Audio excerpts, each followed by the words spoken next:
I now call to order this meeting of the Moore County Board of Education. This is a work session and special called meeting. It is Monday, August 2nd at 12:30 p.m.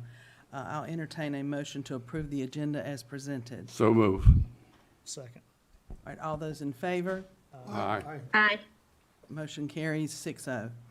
Now will you join me in the Pledge of Allegiance? I pledge allegiance to the flag of the United States of America and to the republic for which it stands, one nation, under God, indivisible, with liberty and justice for all. I ask that you join me now for a moment of silence. We might think about all the times the national anthem's been playing over in Tokyo in the last, it's been 2 weeks now, I suppose, that we've had our athletes on parade. So a moment of silence, please.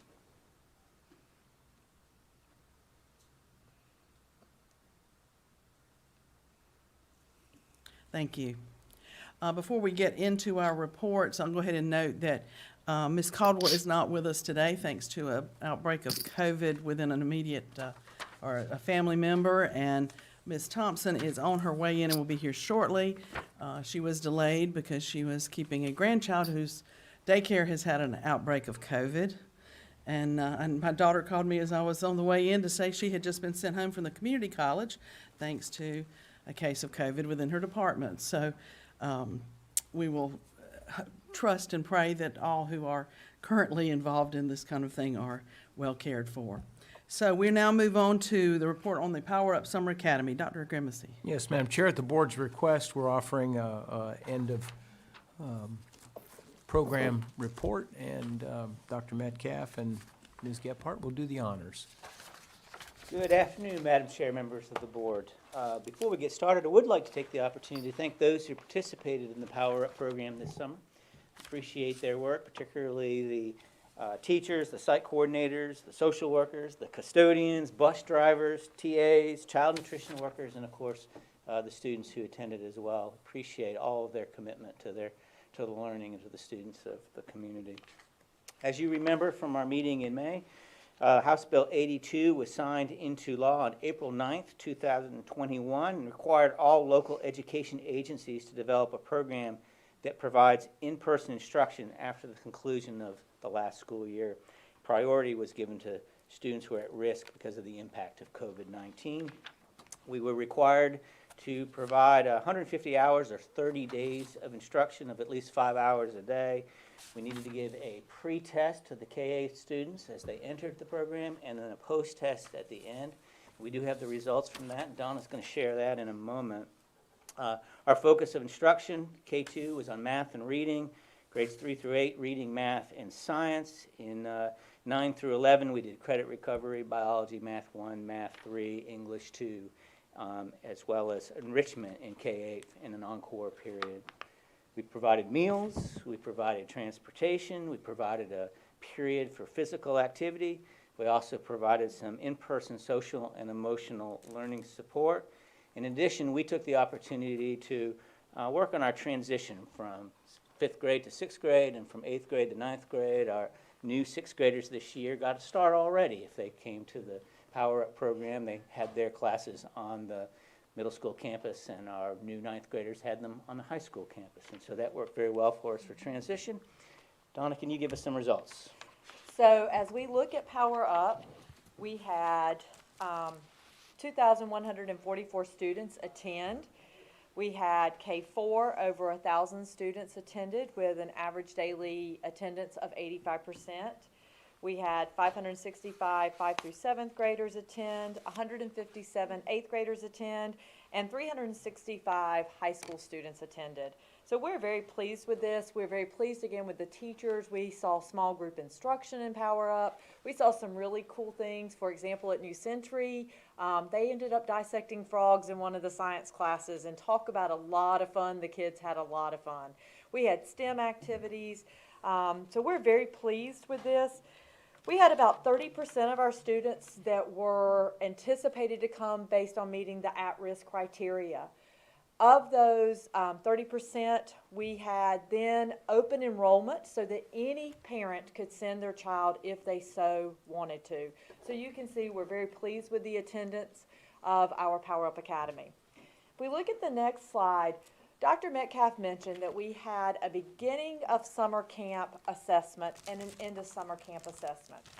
iReady was the chosen vendor for the diagnostic for summer camp for the State Department of Public Instruction.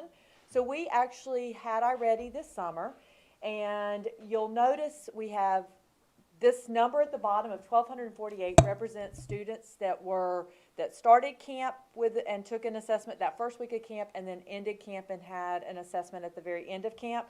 Of those, around 65% of those students demonstrated growth. If we look at the math data, again, we look at around 65% of our students at the beginning of camp to the end of camp made progress and showed some growth. That does not mean they were proficient, but it does mean they were showing growth. Remember, we looked at this as a huge learning opportunity for our students.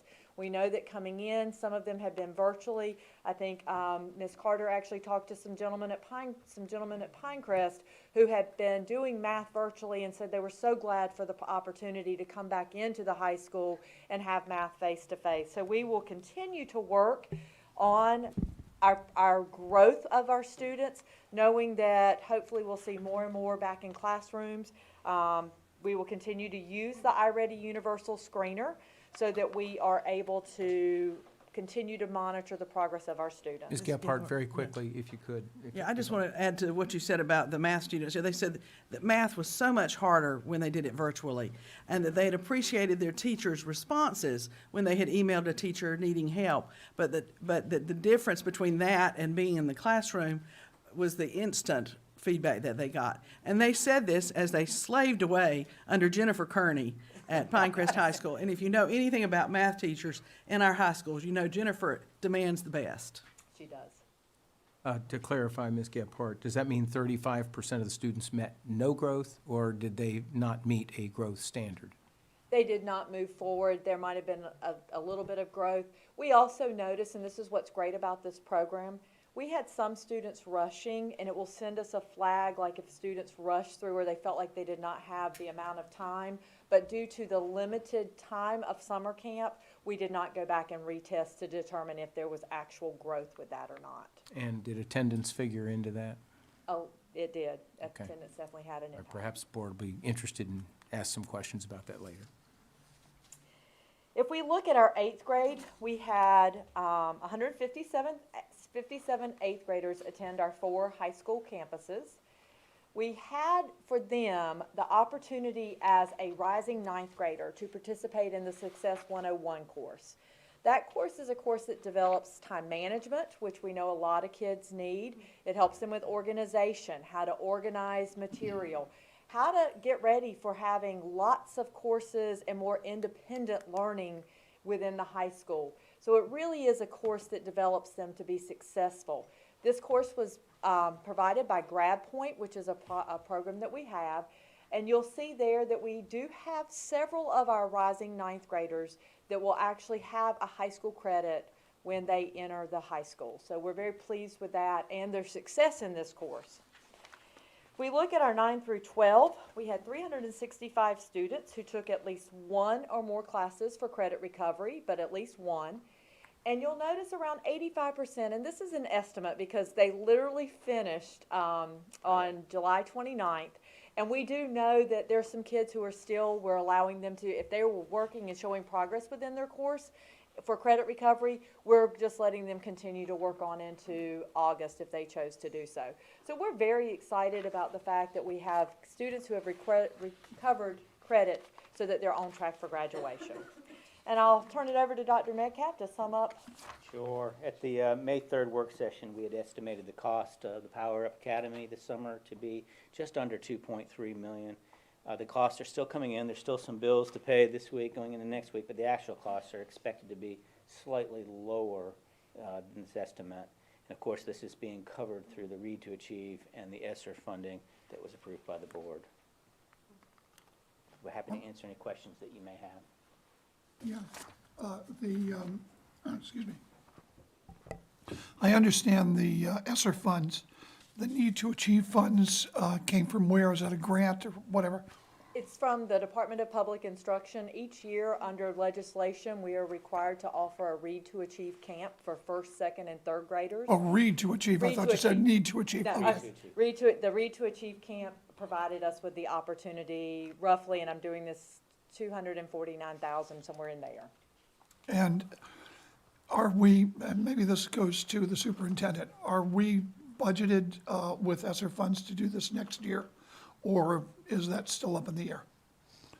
Drawing a blank, defer to Okay, Dr. Locklear. Yes, we are funded to repeat this process next summer. okay, that's gonna be good. Am I correct, Dr. Locklear? I just hate to see what happens when we go onto the physical cliff, but for right now, at least we can do it, because it seems like it's just an excellent program, and congratulations to you both, and mostly to your teachers and your staff, because I saw what they did. And of course, we toured the schools, and it was just fabulous, absolutely fabulous.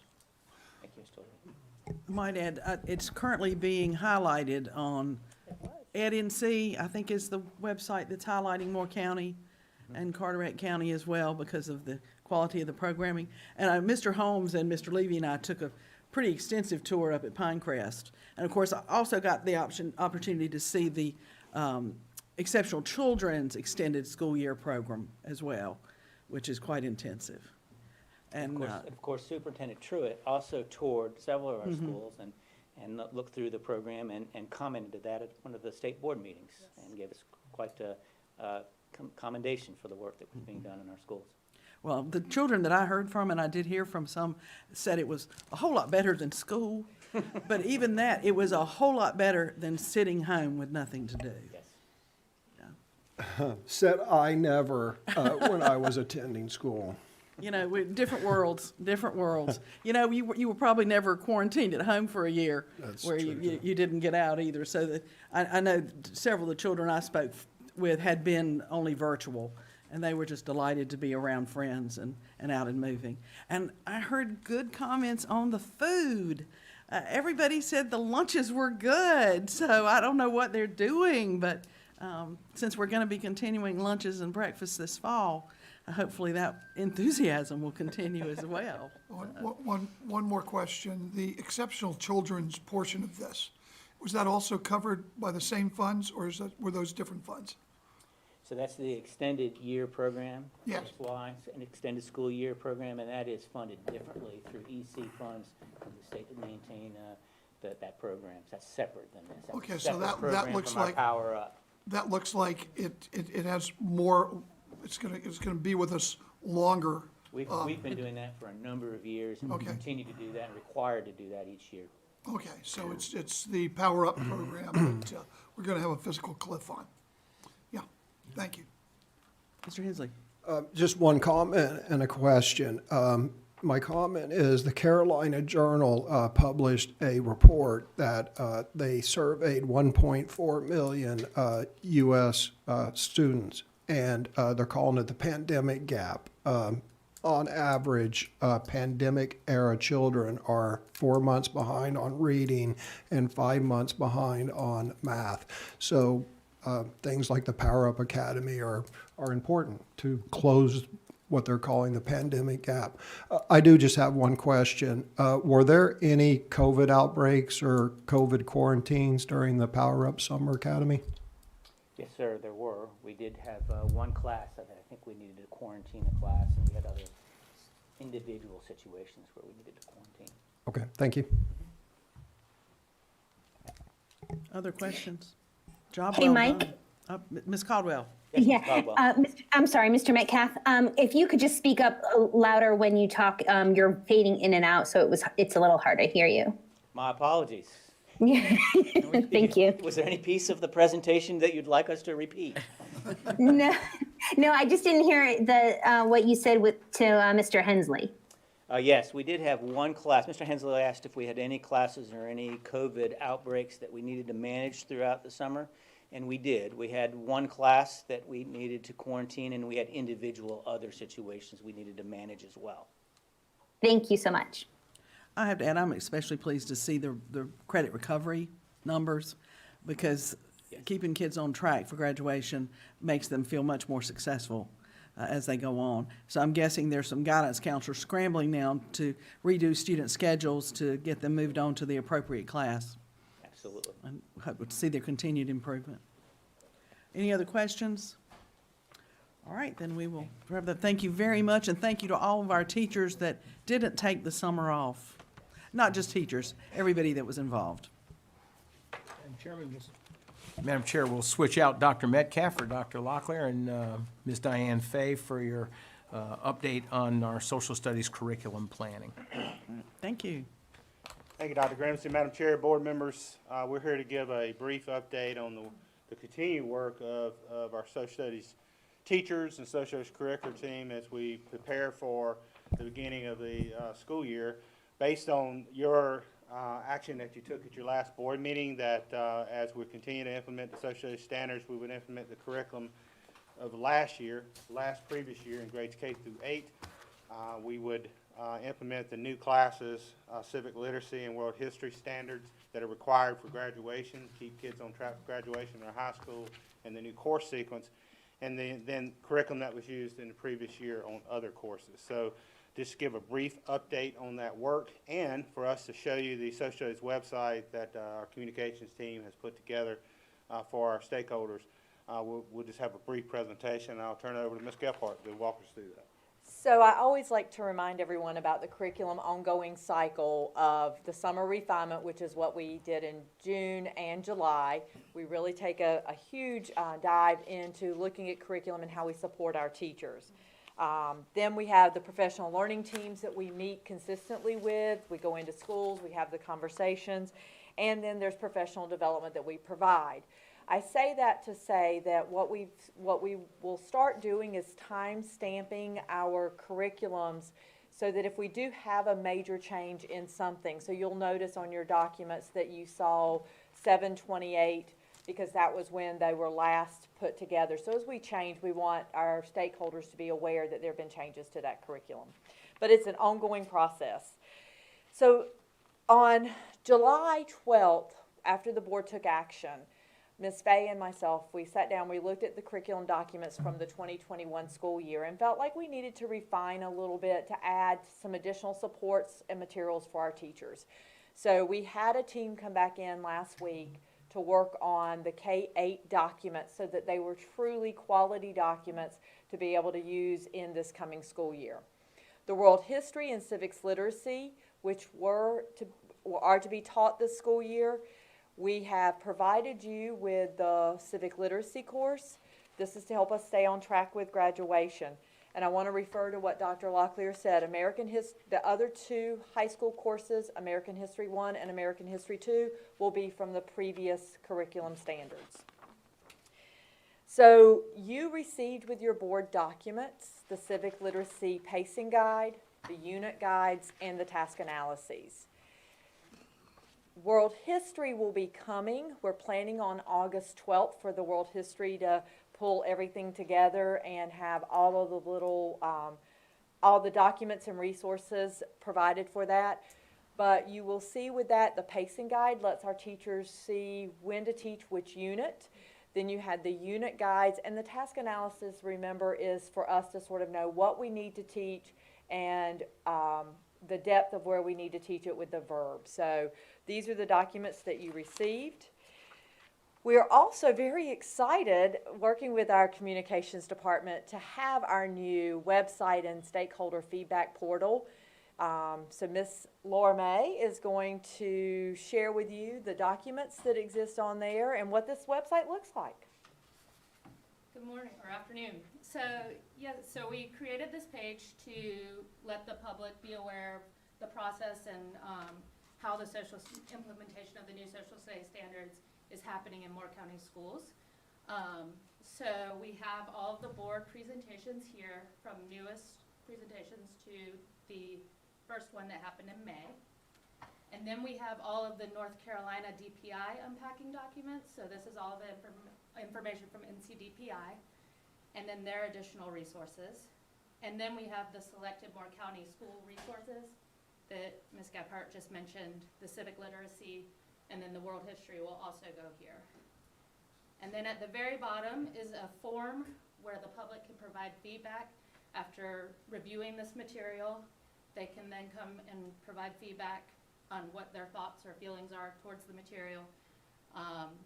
We ask that they let us know who they are, if they're a student or parent or alum or just a concerned citizen, community member, and what grades they want to provide feedback on, and they can select all of those if they're providing feedback, and then just leave their comments there. And so that form will be reviewed to know how the public's interpretation of the new social studies standard. And that feedback also would be helpful as we continue to develop our documents, as we continue to see that we need to develop what we call an FAQ, a frequently asked questions document, to also post on this webpage. And so this is the first, if you will, the first place that a community member, stakeholder, or a parent can go to find out more information about what this has all been about with the new social studies standards, how we've been working through that here in Moore County Schools, the action that the board took at the July meeting. That information is here telling the public what we're doing this school year.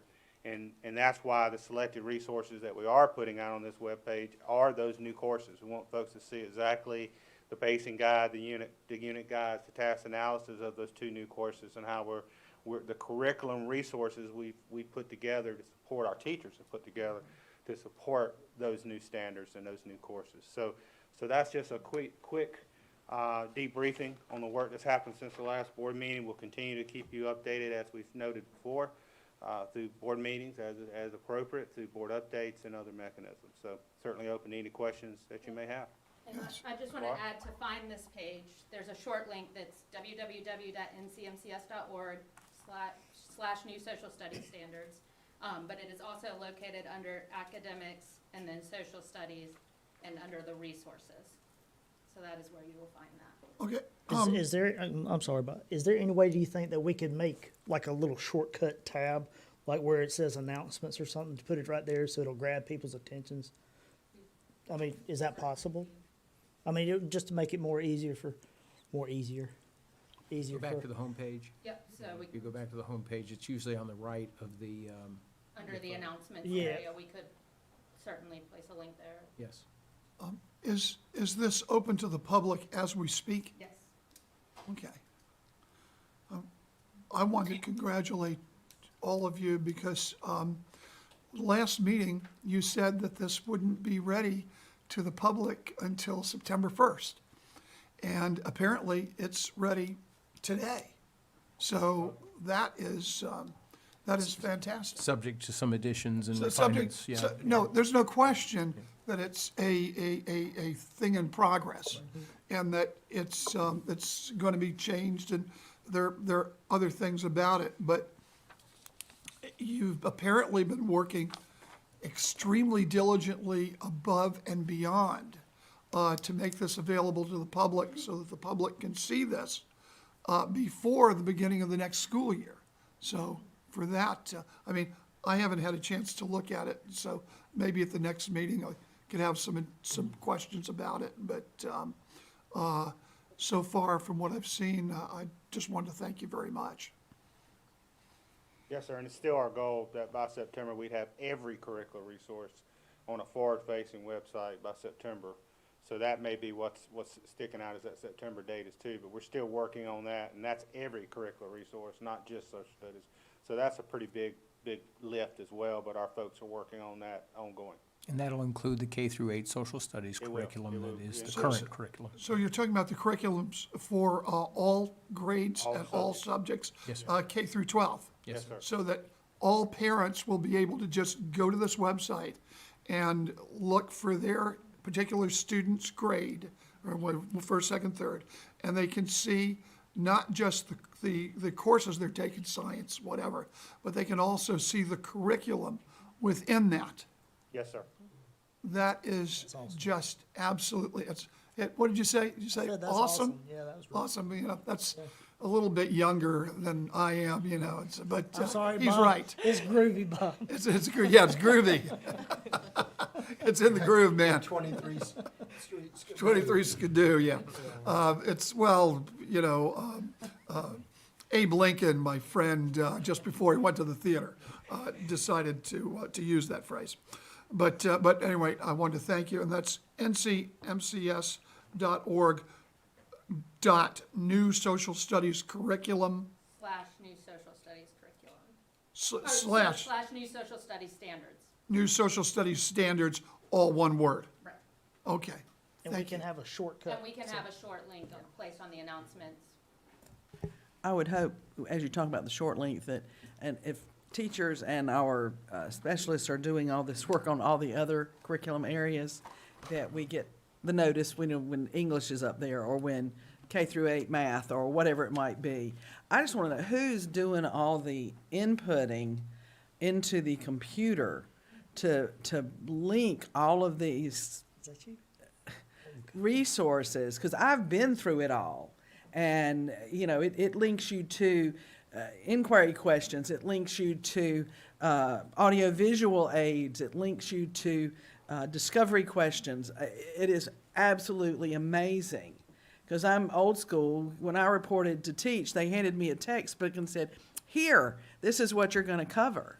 And it was nowhere near the in-depth process that you can find here. Now, the only thing I would caution people in the realizing it, and in history it's a little bit different, but where it says week 1, week 2, week 3, we always have to keep in mind that sometimes resources aren't available within a class, and there gets to be swapping around of week activities. I know in English that was always the case. If we didn't have a copy of Macbeth to go around for the whole class, well, you used it first and I used it second. So it might show as week 1 on our curriculum, but it wouldn't occur for week 1 in my class. So I hope people will understand that there will be some realignment within individual grades as resources are shared. But this is amazingly complete, just amazing. By the way, is there any other school district that is this transparent? If so, I haven't heard of it. And I can't comment on North Carolina, but this was my practice in Virginia before I came to North Carolina. Well, But I don't think so. because I have never heard of it, and I think it's just great. You know, I think it's absolutely great. And so are we copywriting this? It's a public record, Madam Chair. Oh, okay. I'm just thinking maybe we could sell it to other school systems. Biggest or, you know. flattery is people stealing it, That's right? That's the biggest flattery. Yes, ma'am, our teachers and staff have done a fabulous job. It just speaks to their hard work and diligence and professionalism. Very proud of their work. Yes, ma'am. I want to ask about one other class, though, not one of these, but the financial program does that go into effect this fall, too? So the course goes into effect, but because we are teaching it to our seniors, it will not affect the current senior class. So we're Gotcha. not phasing that course in until next year. Okay. But that comes in through the social studies department as well? Yes, ma'am. Okay. And that's in accordance with the statute. Any other questions or comments? Mr. Hensley? Just one comment. Like Philip, I think this is awesome. Like Mr. Levy, I think it's 23 Skidoo. But more importantly, I want to point out that that this is a great example of Dr. Grimacy in the central office leaning forward, because I want to point out the context for people, because people always forget how things happen. And the important thing about this, in my mind, is the school board didn't ask for this particular tool. The school board, we talked about transparency. We heard parents talk about transparency. And the superintendent unilaterally said, hey, why don't we make our curriculum forward-facing? And then you guys did it. And only good things come from transparency, because then people don't speculate. People can see what their children are being taught. So anyway, great job. Ms. Caldwell, wait a minute. Ms. Caldwell, did you have any questions? No, I agree with everybody. I think it's great. I did look at the curriculum as well, and it is a lot of work that people have put in. So please let them know. Thank you very much. It's awesome, Ms. Caldwell. All right, then, I'm catching on to your sarcasm. you youngster, you. or maybe it's the oldsters that we need to refer to. We are now going to move on to, and this is a discussion item, school board meeting procedures. This is on our agenda at the request of Ms. Caldwell, and I'm guessing everyone has had a chance to look over it. Ms. Caldwell, I'm going to go ahead and defer to you to explain your desire for having this out for discussion and for any suggestions you might happen to have.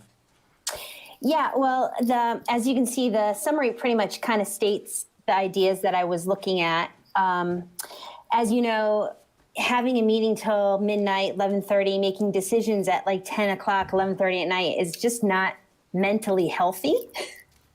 Or is it healthy to make decisions that late? So I wanted to do something, and I want you all to have feedback on it and get your ideas on some of the stuff that I've kind of brought up, which one of them, the hard stop at 10 p.m., limitations on us as board members, which I kind of don't really care for, because I think that's our time to really talk about what we're doing and how we feel and how we're going to vote. The enforcement of the policy for 60-minute restrictions for public comment, I think, we had to do that in the past. We kind of got slack with that because we didn't have a lot of speakers coming to talk. But we may have to go back to that because of just the length of it's taking to get everybody speaking, or cut down their time would be another suggestion. So I was just kind of wondering what you all were thinking on some of the stuff that I provided here. Thank you, Ms. Caldwell. As I said, this is just open for discussion. We are probably headed to the Guinness Book of World Records, I think, for maybe longest school board meetings being held.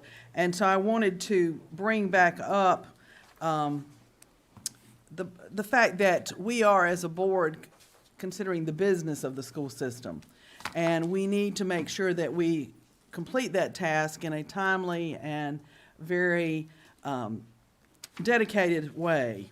And as Ms. Caldwell just pointed out, we're carrying out the business of the board at 11 o'clock at night, which is not always in the best interest for both the decision-making process that we use and/or the audience that we have waiting to hear from us to see what that actual decision is. I think in July at about 11 o'clock, we made two major decisions concerning school property. And we had people waiting a very long time to hear those decisions. And at a point, I feel it as sitting here in the middle, I can feel people kind of melting down around me as the evening goes on. And I see our senior staff who are required to be here with us as well after a very long day. So I just wanted to bring this back out and to bring back up to you Policy 1326, which is the public address to the board. And we've been ignoring this policy, but it's something I think we probably need to revisit as we go on into our next meetings. This particular policy, and I've passed a copy to each of the board members so we didn't have to look it back up, does allow for 2 30-minute comment periods per board meeting. And we have simply been allowing people to speak in 3-minute increments for as long as it took to get through all of the people who were in attendance. Up to 3.5 hours, I think, is where we have been coming in with speakers. So I wanted to put this back out to you. As board chair, it is within my authority to enforce board policy until it is changed to some other format. And so at this point, I would go ahead and mention that starting with next week's meeting, we will return to our public address policy as it's laid out in 1326, which allows for 30 minutes of commentary, followed by an additional 30 minutes if there are additional speakers. That will remain in effect until this policy is either changed or amended in some fashion. The other thing that is also on here, and I'm not gonna point any fingers, Bob, but some of us talk a lot. And I'll just take the moment to encourage everyone to, to think about whether you've already made those comments. And Mr. Holmes asked me to do that, Bob. Oh, I did. When I saw it, I thought of Bob. I said, "Oh." That maybe we can maybe keep ourselves a little more on. Brief. Brief? Well, brief, but there are things that need to be talked about, they need to come up. And they most certainly should. But, and not only that, but, well, I'll explain later when I talk about Robert's Rules of Order and cloture. Most definitely, we want to allow for very, very open discussion. I think what I'm asking is that we just try and remember if we've already made our point and such that we might move on. Also within here, item number 4 was designation of an alternative meeting venue. And I'll just go ahead and let people know that our meeting next week will be at Union Pines High School in the auditorium, since we anticipate there may be a larger number of speakers who will be in attendance. However, we still will be under policy 1326. This does allow us for social distancing where needed, and it will require the wearing of masks unless our policy has changed. And since it will not have changed between now and next Monday, well, we don't know whether it will or not. Madam That's Chair, right. I'm gonna That's on the, I need clarity on that one. yeah. We aren't to that yet, so we'll wait and see. Oh, yes, ma'am. Yeah, I will be waiting to Yeah, hear we'll more wait to about that. see which way we will be going. So anyway, the meeting will be at Union Pines. Are there other comments anyone would like to make? And welcome, Ms. Thompson, for. Thank you, Madam Chair. I do have a few comments and certainly apologize for being late. Had unexpected grandchildren that I had to take care of before I got here. I'm thankful that this topic has come up for us to review and discuss. I think it's very timely as we reflect on the last couple of months of meetings. And I think it's a good opportunity to reflect on board members and meetings in general with regard of our role. And I just want to remind board members and all of us, as we discussed our Code of Ethics and Code of Cooperation back in, I think we had March, possibly March or April, and we went through a rather lengthy discussion, work session type meeting during that time. But a couple of key points that I would like to mention is that comes up from what we approved and passed is that board members need to have respect. Well, let me just read it like it is. Treat board members, staff, and the public with respect, modeling the behaviors we want for ourselves and others. Listen respectfully to each other, not engaging in side conversations, text, etc. Serve as ambassadors for the school system. Serve as ambassadors for the school system, emphasizing the positive aspects of the district. And of course, it wraps up by abiding by the Code of Ethics adopted as board policy. So I would just like for us to be mindful, not to lose sight of who we are and what our role is with regard to the Moore County Board of Education. Thank you. Are there other discussion? Mr. Dennison? Libby, on the, for the public speaking, the second portion would be after any items we had before board comments, right? Unless someone moved to change the agenda. Right. And I would, we need to think about people that may call in or something like that too, how we're going to handle that and That one's probably going to be more difficult, and I understand from talking with Mr. Eklund that we're having some technical issues with making the call-ins. we've been coming up with people who had originally called in and then seemed to vanish before it's their turn to speak.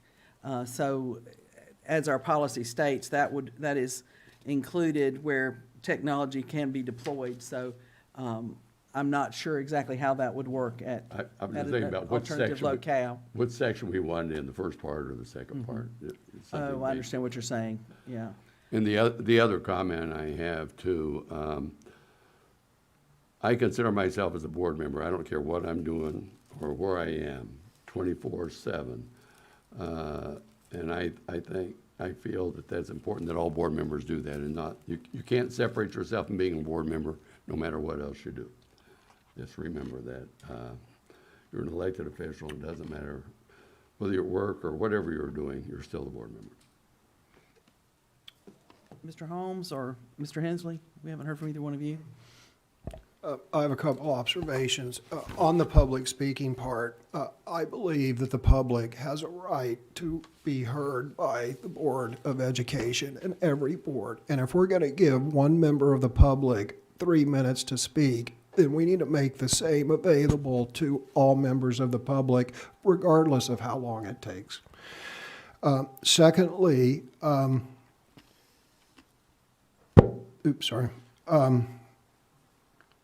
if everyone remembers correctly, we suspended the 30-minute rule before the agenda and 30-minute after the agenda at our December meeting, and we specifically suspended it so that the people who were in attendance to defend the Southern Pines Land Trust, so they could speak. So be careful what you ask for, because if you place any limits on free speech, it may be you whose free speech is getting limited. The final thing that I would point out is we really should redo the way we do public comments. I've seen other boards, what they do is they divide their public comment period up so that they have general nature. If somebody wants to come up and comment on, the sidewalks, a non-agenda item, then those happen in one group, either before or after the agenda. But what other governing bodies do is before each agenda item is debated, then they allow public comments on that agenda item. So for example, if we were going, say we had 3 agenda items, say one was COVID-19 masks or COVID-19 procedures, then the agenda item would get introduced, the staff would give the brief, and before the Board of Education started debate, anybody who had anything related to COVID-19 would come up and make their comments. Then the board would have discussion and debate and vote or whatnot, and then move on to the next agenda item and say the next agenda item is the sale of Southern Pines Primary to Southern Pines Land Trust.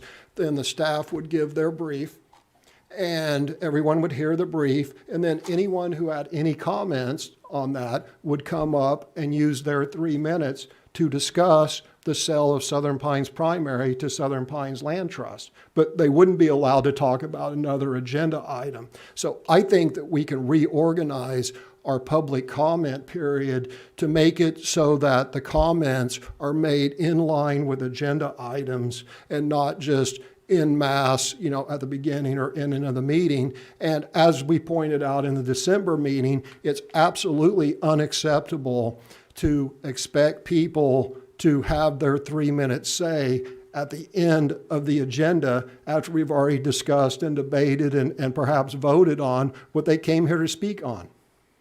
So moving comments the way it was set up before, where there were 30 minutes before and 30 minutes afterwards, that should be a non-starter, because who wants to come up and talk about something that's already been voted on?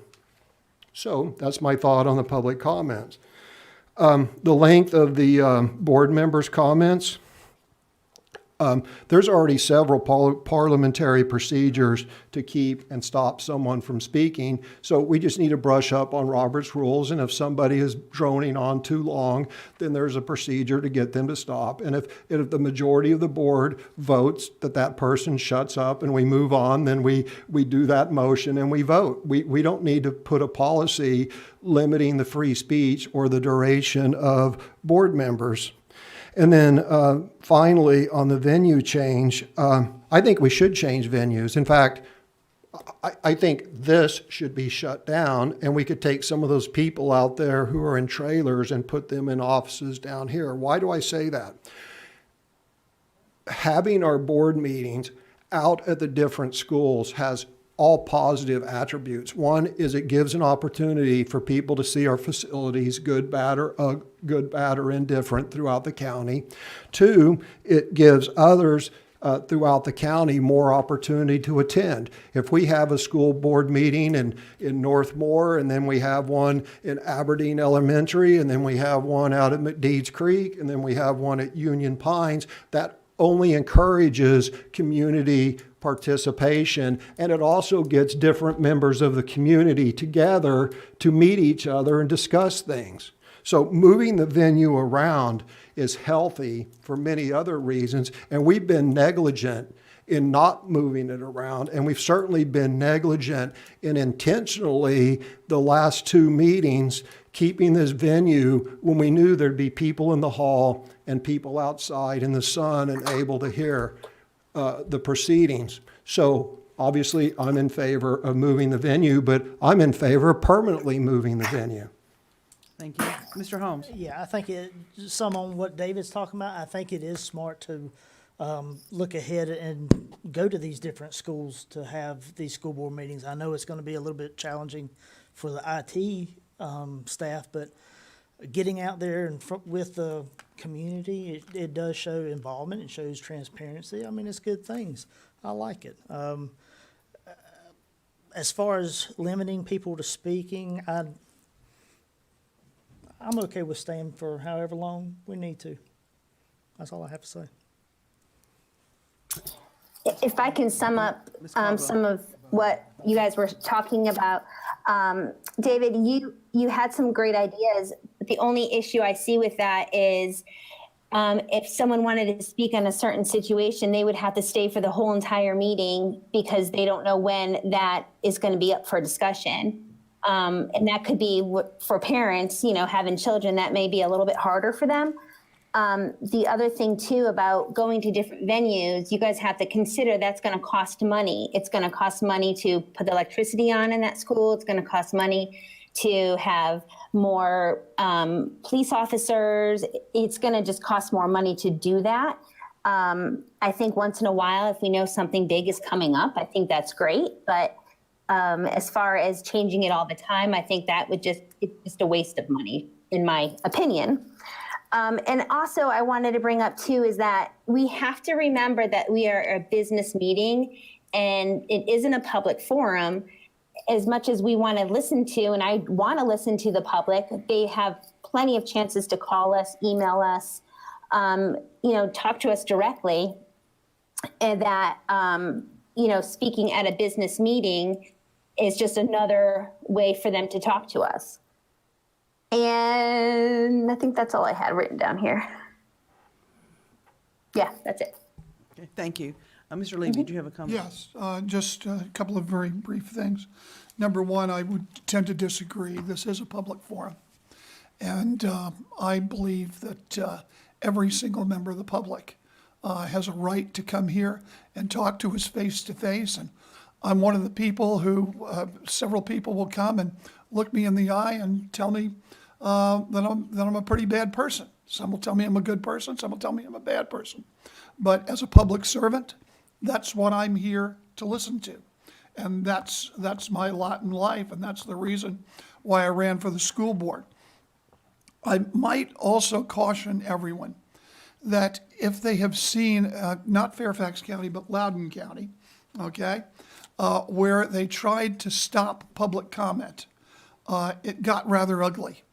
And last time we were here, I congratulated our people here in Moore County because regardless of how intensely they believe something on one side or another, they sit there and they listen, and they don't get rowdy, and they don't and they don't disrupt. So that's a good thing. But try cutting people off, and you will just have, in my opinion, chaos. Not only that, but if you could only have room for 5 or 10, what's going to happen with that 11th person or the 12th person? Is it first come, first serve? Does somebody have to sit out here at 2 o'clock in the afternoon or whatever? So my belief is that we've got to make sure that regardless of whether the public is for something we say or against something we say, that they have a chance to be heard and that we're here ready to listen to them. With regard to the minor cost for using our own gyms for our own meetings and the like, after spending $40,000, $50,000, $60,000 on surveys, I think spending a few bucks in a gym so that the public can be accommodated, and we can also have meetings closer to everyone's home, whether that's going to be in Carthage or High Falls or Vass or Pine Bluff. It doesn't matter. That's extremely important. And also, I do understand that we are ambassadors for the school system. But the one thing that people will get out of me, at the very least, is I'm going to give compliments when we deserve it. And we do deserve the compliments for earlier today. But I'll also be critical when I believe it's time to be critical. And that's what I think the public depends on. With regard to a 10 o'clock cutoff of the meeting time, please remember that we'll certainly have to resume the meeting another time because we need to get all of our things done. And I'll try to be brief, and I take that criticism understandably, and let's see if we can keep our meetings very more brief, but not at the expense of the public. Other comments? Yes, I do, Libby. Benson? We are, in our policy right now, we have for the speakers that the speakers that are going to speak on an agenda item have priority over any other speaker on a non-agenda item. So that could handle some of the things that David's concerned about people speaking on an agenda item, after the item's been discussed. I don't know what percentage that would be. And another potential thing we could do is limit the number of the time for the speak instead of 3 minutes to 2 minutes.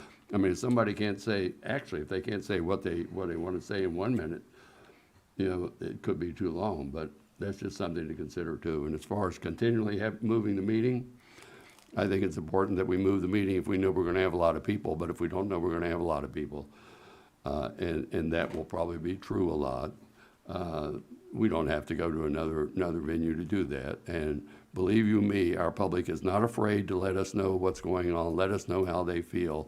And then what they're doing is when they come to the meeting, they're saying the same thing they've already told us when they send us an email. So I think there's a lot of duplication, unless they just want to be on TV or something, I don't know. But anyway, I think that's something else to consider. I just had a couple of comments, and certainly recognize the need that too often that we have had long meetings. And I guess the point I would like to make is that the first Monday of every month, we always have a work session, which in itself is lengthy because of the material that we cover and go through. And then following that, the next Monday, we have our board meeting. So in planning ahead on a hard stop time, I think it allows our board members to realize that the same thing you said at the work session does not necessarily need to be restated at at the meeting. I mean, if there are new thoughts, new comments, then certainly, absolutely, those need to be made. But just for the point of going back over everything that was said at the work session, I just don't think is necessary at our board meetings. And that, I believe, will help to reduce the time spent, because when we look at starting in a public speaking, then oftentimes it's 8:30, 9 o'clock before we ever get to the meat of our agenda. And so, in doing that, we may only have 4 or 5 items, but then it takes 2-3 hours to get through those individual board items. So I think planning ahead would be most helpful. Since I know this is going to be a topic on Mr. Hensley's radio show tomorrow, when he says that Chair Carter is trying to shut down public comment, let me just go ahead and say I've not put this out here because I want to shut down public comment. I've put this out here to show you we are in violation of our own policy. And if we are going to continue with this policy on our books, then we need to follow it. If we are not going to follow it, then we need to go to our policy committee and say, put something in the works that is what we are going to follow. So next week, we will be back to policy, all right, unless there is a motion from a board member and it is approved by the board to change that on the agenda. So just a heads up that we are back to that. Now, to Mr. Levy and Mr. Hensley's comments about you think that it is an open forum. Well, I agree. I mean, it's a public forum because we have included 2 30-minute sessions for public comment. But first and foremost, this is a business meeting. We have a work session to discuss, and then we have business to conduct. And we have to keep that in mind, that the schools must keep running. And they must keep running despite the fact that 60 people want to say again that they're against critical race theory or that we should sell to the land trust. Because we've heard all that. We have to conduct business. So we've got to keep that in mind, as Ms. Thompson said, to know that we must put first and foremost our emphasis upon the business of the schools, because that is what we are here for. Ms. Caldwell, do you have other comments?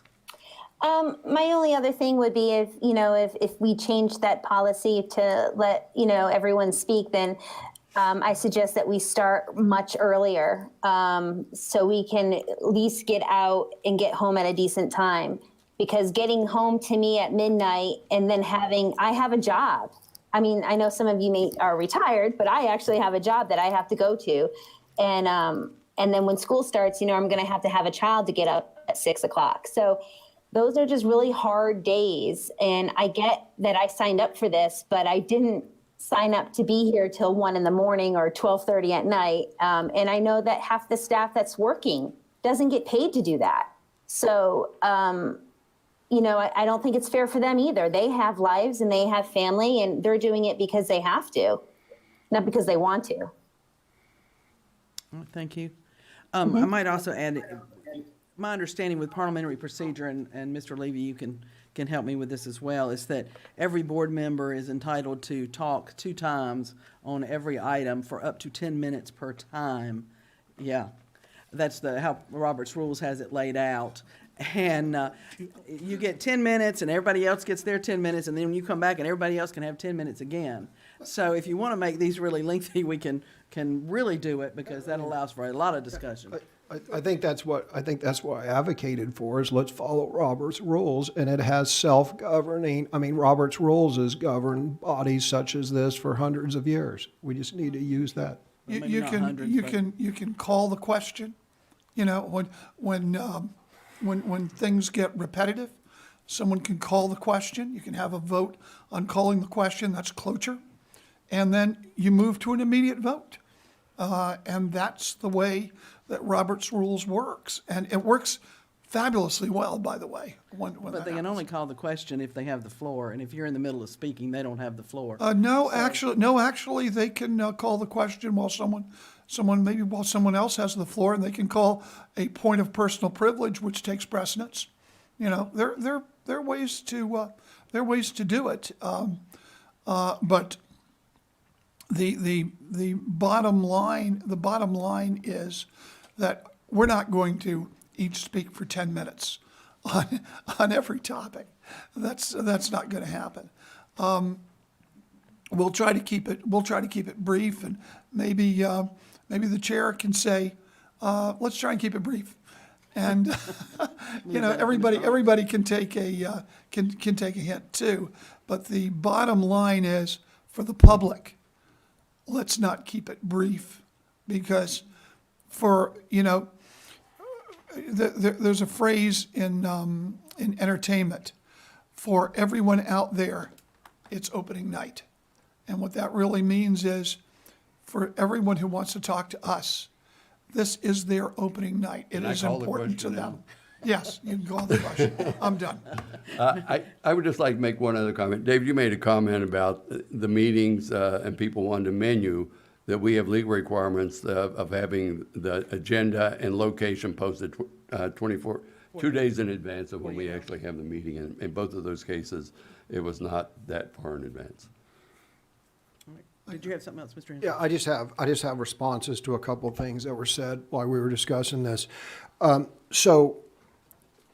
To Stacy's point about people who want to speak for a specific agenda item, they have to wait until that agenda item comes up. Yeah, that's correct, but we need to reimagine this. I mean, it looks like we've been doing this same policy forever. This can work many different ways. Maybe we do our agenda items first and then have the generic public comment after. And then you can look at the agenda items and kind of guess how many people are going to speak and how controversial it's going to be. So we could make our agenda items in the order of where we think they'll be the shortest to the longest, so that our meetings, when we get to the agenda, we cover the shortest ones first, and then we have inline comments, and then we move to the next ones. They kind of get lengthier as the day goes by or the evening goes by, so that people who do want to just comment on this and leave, they can. And then we can have, for those who want to make general comments and they got the stamina and willpower, then those can happen at the end. And my point is, there's different ways that we can approach this other than just setting arbitrary limits where citizens are not allowed to address the board. Thank you. So as far as the SROs and wasting money, I was always astounded before I got on the board. I'd go to school board meetings, and there'd be 3 or 4, sometimes maybe more SROs, and I made a comment that it's a waste of money. Our SROs need to be protecting our students, not protecting the Board of Education. And I made a comment, and then I noticed the first couple school board meetings up until recently, there was just one SRO. And then the last couple school board meetings here, I've noticed that we're back to 3 to 4, maybe 5 SROs, maybe 1 in hiding. And I have never felt unsafe at a school board meeting.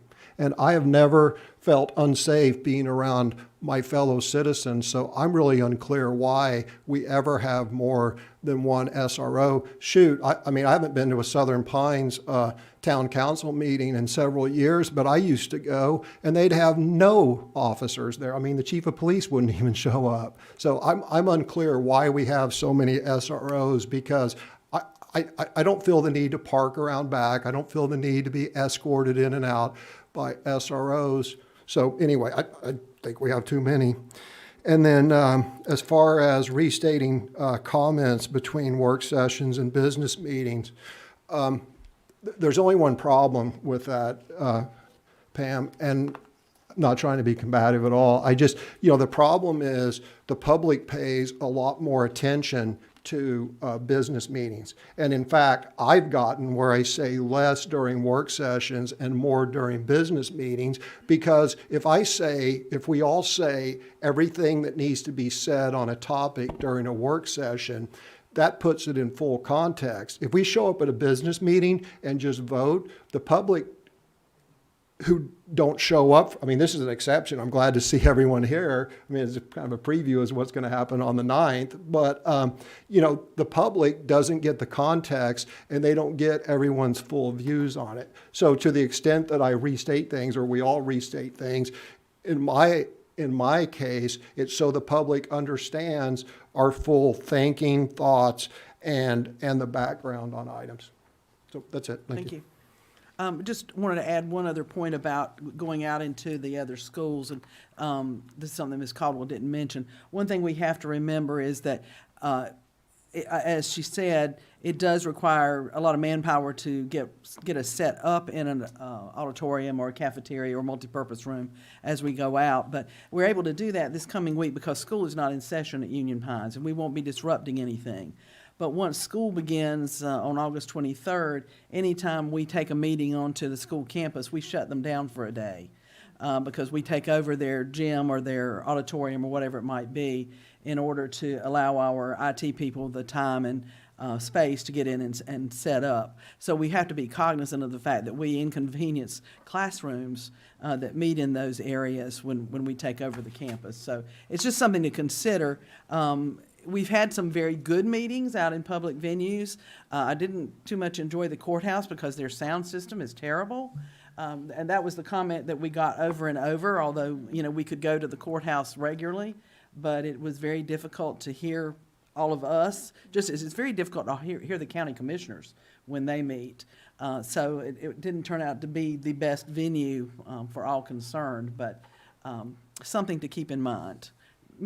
Okay, Mr. Dustin. Another option for our meetings when we have them away from here, instead of live streaming them, just tape them and put them on later. Hopefully, I don't know how much time that would save or anything. Then the only thing we'd have is the audio and wouldn't have to worry about the visual. Have to Something wait, to let think Mr. about. Eklund weigh in on that, with what that would take. Well, I appreciate the discussion. Again, next week's meeting will be at Union Pines. I'm assuming our start time will be yet to be determined, but the public portion of the meeting would be at 6:30. Yes, sir. At the risk of having a third comment, I have a quick third comment. So one thing, I'm unclear of the value in next week of expanding the venue so we can have more people attend while at the same time necking down the number of people to speak. It seems, I want to put in a big word here, but I'm afraid I'll misuse it and then I'll get corrected. But it seems to be a disconnect to increase the size of the venue while at the same time reducing speaking opportunities. Well, you would have the option to make a motion to change that speaking time. I understand. With the meeting. Mhm. All right, any other comments? Let's move on. Okay, shall we do we need to take a quick break? Okay, 5 minutes. It is. It's up to you. All right, it's 1:37. We'll be back at 1:45. Okay. Is that right? Yeah, 1:45. That'll do it. That's 7 minutes?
We are ready to proceed to the next item, which I've lost my list. 2021 amended budget. The amended budget report. I see Mr. Cox has already jumped into Front and place. center. Dr. Grimacy, would you like to lead it off? The man who needs no introduction, Mr. Cox. Thank you, Dr. Grimacy, Madam Chair, other members of the board. Before you is the 2020-2021 amended budget resolution for the fourth quarter. In the executive summary that you have there, you see the different fund totals. I'll go through the specific funds, and if you have any questions within those funds, happy to answer those. For the State Public School Fund, our total is $86,022,434, which is a net increase of $660,876 over the last quarter. Our local current expense fund is $31,005,000, which is no net change since the last quarter. Our federal programs fund is $35,791,380, which is a net increase of $25,880,975. Our local capital fund is $2,714,473, which is a net increase of $1,964,473. Our school nutrition fund is no net change at $5,485,000, and our local operations fund is $3,873,231, which is a net increase of $479,355. For a total amended budget of $164,891,518, total increase of $28,985,679. Happy to take any questions with any of the funds or any related Thank you, to. Mr. Cox. Are there questions for Mr. Cox? Yeah. Okay, who wants to start? Mr. Hensy, why don't you go ahead? What are we going to do with the extra $28,985,679? So what the $28 million is, we had to budget for the ESSER funds that we are to be given. We've spent some of that, not very much of that, in fiscal year '21. There will be carryover funds that will be brought to you with the original budget resolution for fiscal year '22. So they're carryover ESSER funds, that $28 million in federal. And I'm trying to, I'm sorry, go ahead. That's the plan. You voted on the plan of how to spend those dollars. They just Right. have to be carried over and put into a formal budget for next year. I think the easier answer is that most of that money has been appropriated has been authorized by the board by virtue of their ESSER Correct, plan. because that's the Yeah. majority of it is the ESSER, yes. The Okay, board so- already approved the plan. So that's my follow-up question. So this is not new money that we have not considered. This is the ESSER money that we've already considered and applied? Okay. Yes, the majority of that Fund 3 Vast federal majority. money Okay, is the okay. ESSER money. We had to budget it and put it here in order for us to receive that money to start spending it in June. The result of the rushed presentation that we had to do to get our application in to get the money prior to June 30th. Would it be accurate to characterize it as assigned? Assigned, yes, sir. Yes, sir.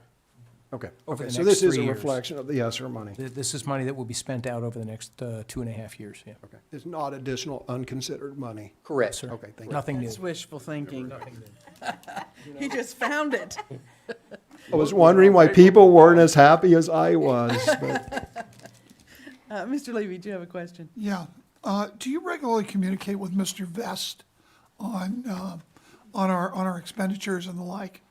So we do provide Mr. Vest a report annually on, well, he receives our financial report annually, and then we also go above and beyond that and provide him a report based on program report code, which is what you see here where the changes are, this PRC.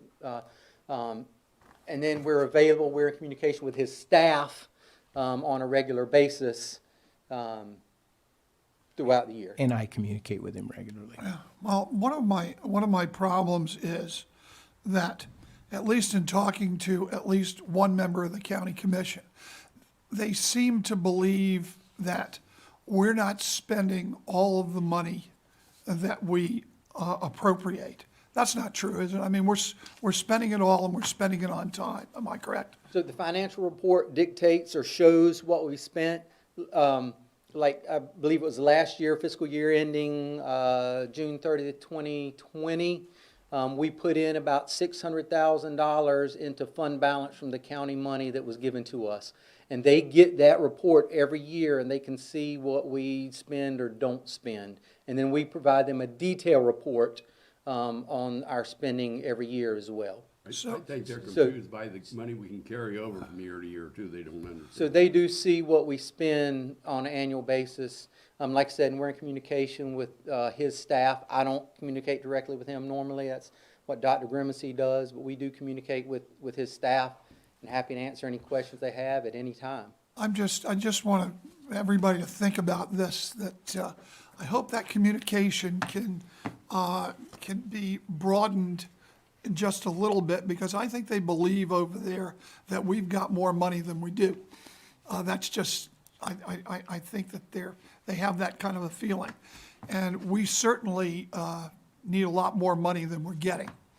And I think that message needs to be sent over to them loud and clear, and that we do have some carryover money, but that, as I understand, is planned. Am I right? After the end of the fiscal year, that's been planned to carry over, basically in part because of our ADM. Am I right? Yes, sir. Okay, so that needs to be communicated to them. That's just my comment on the whole thing. And we have communicated that. I'm not sure what the substance on their side is of the confusion, but we've never received any questions to that effect from the county manager. Well, one of the things that disturbed me was that they in fact cut our funding. I believe they cut our funding. They'll say that they made it level, that it's the same. But if you add in inflation, okay, and inflation is 5-6%, and it's much more with regard to construction. We got a cut, and that disturbs me, and so I just want them to know that we not only do we need the money that we have, but we're going to be needing additional funding, especially for some of these schools above and beyond our ESSER funds. That's just my comment. Right, and we know from Mr. Cox's presentations multiple times that we have a lot of bills that come in before Oh, yes. funding arrives, and that's what makes it even more critical that there be carryover of excess funds to the tune of up to $2 million a year with federal monies that don't come in on a timely basis. That's correct. Yes, ma'am. Mr. Cox, when was the last time you provided our board with a thorough public review of the nature of our funds that are considered to be in balance, fund balances? At the June board meeting, we talked about the analysis of the impact of the county commissioner's budget, which I also laid out our fund balances that we have available to us. At that time, those fund balances had been referenced by a member of the county commissioners as the source of the money that we were not spending. Is that correct? Well, reference That is of our correct. fund balance available to us, yes, sir. That's correct. And so it was during the June meeting that we attempted to clarify for the public record the existence of those funds and why it's not accurate to say that that's, They're available to us. they're correct. available, right? I guess what I'm really saying is, I know, Dr. Grimacy, you have said it loud and clear, and I don't doubt that our staff has been clear with us. I don't doubt that at all. I'm just saying that sometimes maybe the county commission doesn't get the message, and we have to speak louder and maybe more forceful, and maybe that's part of what members like me have to do as well. I think their staff needs to tell their commissioners what's going on instead of just one or two of them. Yeah. Well, we're glad to elaborate on what we presented in public to our school board in June with respect to that anytime. Thank you. And Mr. Cox, that's probably the healthiest budget report we'll ever see. Thanks to the ESSER money. And we appreciate the foresight that our senior staff have already put into the allocation of those funds. We wouldn't have had PowerUp Academy as we did this summer if we hadn't been able to go ahead and access those funds. So we do appreciate that. Any other questions for Mr. Cox before he gets away? Ms. Caldwell? Uh-oh, did we lose her? We might have. No, we didn't. He didn't lose me. Sorry, I was. My microphone was shut and I was talking away. No, I'm good. Thank you. Thank you. All right, thank you, Mr. Cox. All right, let us move on to our old school gymnasiums. Madam Chair, I'll introduce Mr. Barath. Welcome, Mr. Barath. Thank you. Good afternoon. Let me get to the right document. I might jump to the end. As the board will recall, last month at your work session, I presented a recommendation for the investment of funds.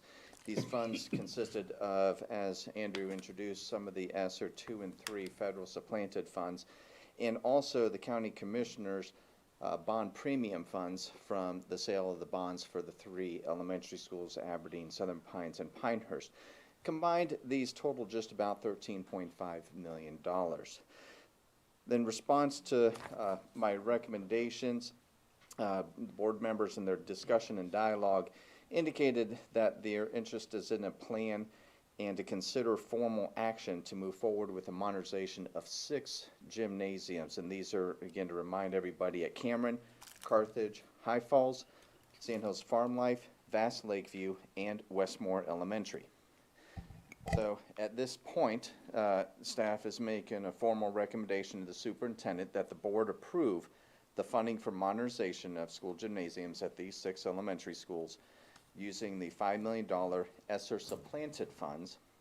These were from local capital funds, and seeking an approval from the county commissioners to use $7.7 million of the bond premium funds. This request the commissioners would leave approximately $800,000 of bond premium funds available for other projects or other needs. With that presentation, brief as it is, I'm available to respond to any questions you may have. Thank you, Mr. Barath. Questions? Anyone? Yeah, just one brief question. We still have how much in bond premium funds after that 7.7 million? Approximately 800,000. Okay. Did the action recently taken by the county commissioners, which had something to do with the bond premium funds, and I had written Dr. Grimacy a bit about it, and I'm going to say that I don't really understand it all that well. But did that cut down on the bond premium funds that we have available? That's what I want to know. I did speak to Caroline Zhang, the financial officer for the county, about that, and she was able to provide me with information. Those funds were appropriated or allocated from the sales tax refunds on the projects.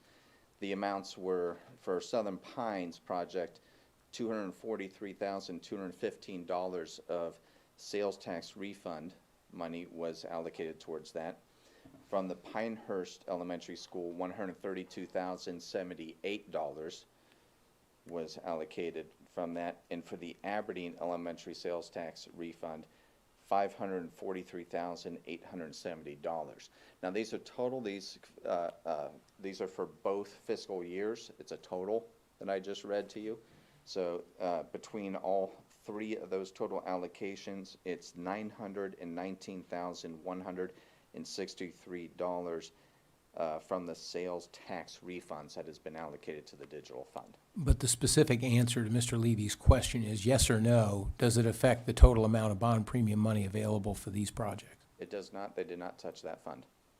Okay. But what it did take from us was this $919,000. Was that school money? Because what they're doing, as I understand, is reimbursing themselves. So it's simply sending it back to their general fund, this $919,000. Was that set aside in any way for the schools? Question is, No. what could we use the tax money for if we get that? Well, but the money was never given to us. Well, no, Mr. I Cox. understand it wasn't given to us, but I guess what I'm saying, is it our money? The answer is no. It is not our money. This would be a revenue stream. John, explain again the sales tax refund. Why is it that that money goes to the commissioners, and what does that money have to do with our projects? The sales tax refund, any checks, payments issued by the county on construction projects get at the end of the year submitted to the state, where the state reimburses that portion of the sales tax to the county. So they receive this as an annual distribution. And those funds have, as I understand, and Andrew might be able to elaborate more on this, the allocation of that fund has gone to other school needs in the past. And that's been at their discretion as far as what it pays to. It goes into their general fund, as I recall. Is that correct, Andrew? I can't speak to the accounting for how the county works, but how sales tax refund works at the school system level, which is similar, I would think it'd be similar. When we spend it out of a certain bucket, when we get that sales tax refund, we've got to credit it back to that bucket for that bucket to be used again. So if we get a sales tax refund in supplies and materials, then we've got to put it back to that supplies and materials code for it to be used again for the future year. But I'm not sure if the county pays for it out of a bond fund, it has to go back into that bond fund. That's It has to correct. be used for anything related to bonds or what the original bonds were approved for. And since the commissioners are the holders of the bond, we simply, when we have bills to pay that might carry sales tax liability with it, we inform them that the bill needs, we give them the bill, and then that's why on their consent agenda, very frequently, they're taking action on technology-related or school bond-related expenses. So they make that payment, they incur that cost, and then they pay for that out of funds on their side of the ledger. And then they get reimbursed for that. So it's never money that comes to us, nor is it money that they've ever appropriated to us. It's always been on their side of the ledger. But it is money which our technology came out of the general fund, and they're reimbursing themselves out of the bond, out of the action on the bonds for their expenditures for our technology. So their cost is zero. It's a benefit from the bonds. I guess the bottom line here is, the bottom line is that could have gotten us at $70,000 a teacher, $1 million, could have bought a lot of teachers. And that's what I'm saying. I think the county commissioners are wonderful people, and I know each one of them individually, and I know them to be wonderful people. But I believe that money should have gone to us, especially since they have not upped our $750,000 in 5 years or something like that, and our technology costs constantly go up. And the kids are the ones to suffer. I actually believe that this coming from the bonds should not have been used to reimburse themselves, but should have been used for our students. But that's just my belief, and I think we need to, and maybe I need to tell that to the commissioners. I think that money should have gone to our students. I'll leave it at that. And I think you'll find us all in agreement with that. But in the meantime, let's get back to modernizing the gyms. Okay, all right. Mr. Barath, just real quickly, and this is just for clarification for those who are listening, when we use the term modernization of the old school gyms, what does that mean? That's a comprehensive environment. So that is replacing roofing, replacing windows, replacing mechanical systems, plumbing systems, bringing it up to current educational standards for which the school building is used. We talked about this previously. It's hard to put air conditioning in a facility that has no insulation. It's hard to heat and maintain if there's no adequate insulation. So we are throwing operational money out the window when we try to do that. And as you know, as Mr. Levy just pointed out, it's hard to get additional operational funds. So what we do, we want to make sure we're forward-thinking and treating the entire building envelope and systems within as opposed to just a portion. It's not just air conditioning, it's air conditioning and heating, it's HVAC. We just want to make sure people know the AC is in there. Yes. Since that's been the major request, but it means that they will basically walk into a new facility, in an old shell. Well, the Sort of. bleachers will still be the same, lighting will still be Lighting will be improved. improved, okay. So it is what it is, it's bringing it up to date internally, but it could be a lot more expensive than what it is. It is designed to make it a more livable workspace. All right, we've talked about this at the last several meetings and proceeding with this. Do you have additional questions for Mr. Barath about the funding or the This would be about the process? fourth month we've discussed this, and started out as concepts, and we narrowed it down, but just at some point, we just want to know if you're ready to proceed, because what we call the ESSER supplant money has been made available by the ESSER funds, and so this sort of grew out of that, and we've got a pretty busy agenda as it is, but we do believe we can pull this project off if the board wishes to proceed. Other than that, there's no other reason why not to do it. So the motion next week would be to proceed with the request to the commissioners and the approval of using the supplanted funds to begin the process. And we do know, and unfortunately for all 6 of these schools, they can't all be done at once. And it will be a somewhat gradual process of working through them to get them all finished. But the long-term goal is to have them all complete. So other questions?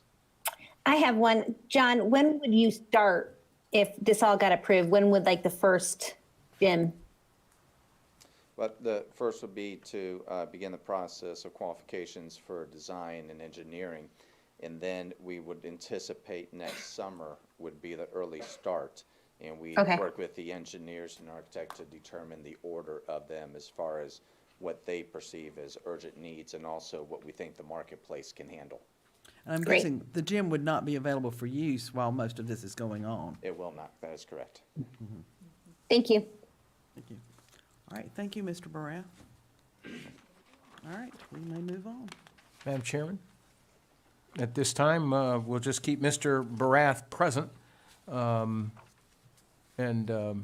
John, Okay. how can we set the stage for the conversation that the board wants to have about a matter that has demonstrated a fair amount of public interest?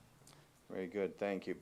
So regarding Southern Pines Primary School property disposal process, with the permission board, I just want to recap here again some of the recent decisions because it feeds what has transpired since the last interaction. So during last month's meeting, you directed the board attorney and staff to initiate private negotiations with the Southern Pines Land and Housing Trust for the potential purchase of the portion of the old Southern Pines primary site that was subject to the 1924 deed, whatever additional land because of the building encroachment over property lines and setbacks.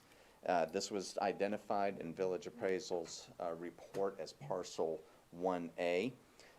Which did already include accommodations for those encroachments. Following the board's work session business meeting, the board attorney did reach out to Land Trust to convey this decision by the board and requested that Land Trust submit an offer for that identified portion of the Southern Pines primary site. It was shortly after that, on July 20th, an unsolicited and unofficial offer to purchase Southern Pines primary site was submitted to you board members, the superintendent, the board attorney, myself, by Mr. Ron Jackson with Quality Built Advantage in the amount of $900,000. His email that he conveyed to everybody, he notes that he understands that there is a 1924 deed restriction on the property that he has made an offer. Upon my return from vacation, when that occurred, I responded to Mr. Jackson on July 27th and provided additional information about the site to make sure Mr. Jackson had all the information relative to the property that's been shared with the board and the public.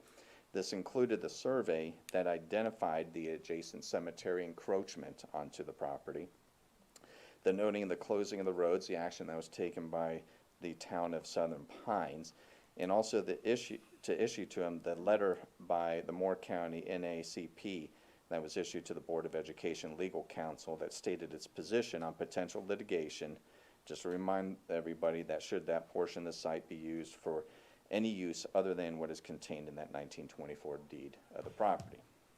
I also conveyed that, subject to some of the exclusatory statutory exceptions, the state law requires surplus property owned by the Board of Education to be sold through one of several of the competitive upset processes that we have discussed in the past.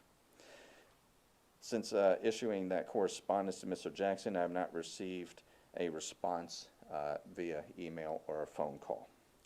On July 29th, the Land Trust submitted, and this is included as an attachment, offer to pay the fully appraised value of $685,000 for the entire Southern Pines primary property, as is. The Land Trust did not accept the invitation from staff and legal counsel to engage in negotiations on the portion of the site that the board had directed legal counsel and staff to pursue with the Land Trust. Again, that's further identified as Parcel 1A. On July 30th, the Land Trust submitted a memorandum written by Ann Peterson regarding the history of the Blanchie Carter Discovery Park and the partnership forged with the Sandhills Community College to restore the park to be a learning lab for pre-K teachers in the early child development program. On August 1st, the trust submitted the revised attached memorandum along with a request that this be presented to the board for its consideration. In its original email on the 30th, the Land Trust requested the school board consider this plan for Blanchie Carter Park as part of a non-cash incentive that it asserts adds value to the education and development of children in Moore County. These are all attached to the executive summary available to the board and everybody. So at this point, this is the information we have to date regarding our interaction with the trust and that with Mr. Ron Jackson. I'll turn over to Superintendent. And if I could make a closing comment on that, John, is that appropriate? Yep. Okay, yeah, thank Turn you. it over to you for that. Yeah, and so, Madam Chair, members of the board, the superintendent reports that we do not have to bring back to you a product of our work with the Land Trust with respect to Parcel 1A of the Southern Pines Primary School property. That was all that we were authorized to negotiate with the Land Trust. So what we are doing is reporting back to you what we do have. And what we do have is a revised offer from the Land Trust for the entire parcel and an update on the most recent information we have on the interest that Mr. Jackson has presented publicly, his interest and how he has presented funding to that. That is not an upset bid by Mr. Jackson. I just want to make sure that the public record is clear on that. Mr. Jackson has simply expressed his interest publicly. This board has not authorized the staff or legal counsel to engage in an upset bid process. That is just an offer that's there. So today, we come back to essentially where we were last month, with the only exception as being that we do need to make it clear that your direction to us in July, we don't have a specific recommendation with respect to that. We are doing essentially what we did last month and say that given the revised information that you have on the interest that we have in this property, the staff and the superintendent now await your further direction, and we don't necessarily need that today. It's a pending action item, and you've got some time to discuss it today and think about it for the next week. All right, so we are seeking direction again, which way we will go with this particular property disposal. Anyone want to begin with comments or questions, concerns? I will begin with comments, Madam Chair. In follow-up of Mr. Barath and Dr. Grimacy, it's obvious that the Land Trust wants the property in its entirety. And therefore, they have stepped up and they have submitted a bid for fair market value of $685,000. And quite frankly, that from the beginning, and I don't even remember, Mr. Barath, do you remember when negotiations entered? Was it sometime early 2020 with the trust that we entered private negotiations? And ask them at that point that fair market value is what we would like to receive? That began back towards the end of 2019. Okay, so fast forward to today, we have $685,000 on the table from the land trust. And I suggest we have this item on our agenda at our next meeting and decide, make a vote of whether or not we want the land trust to obtain the property. Thank you.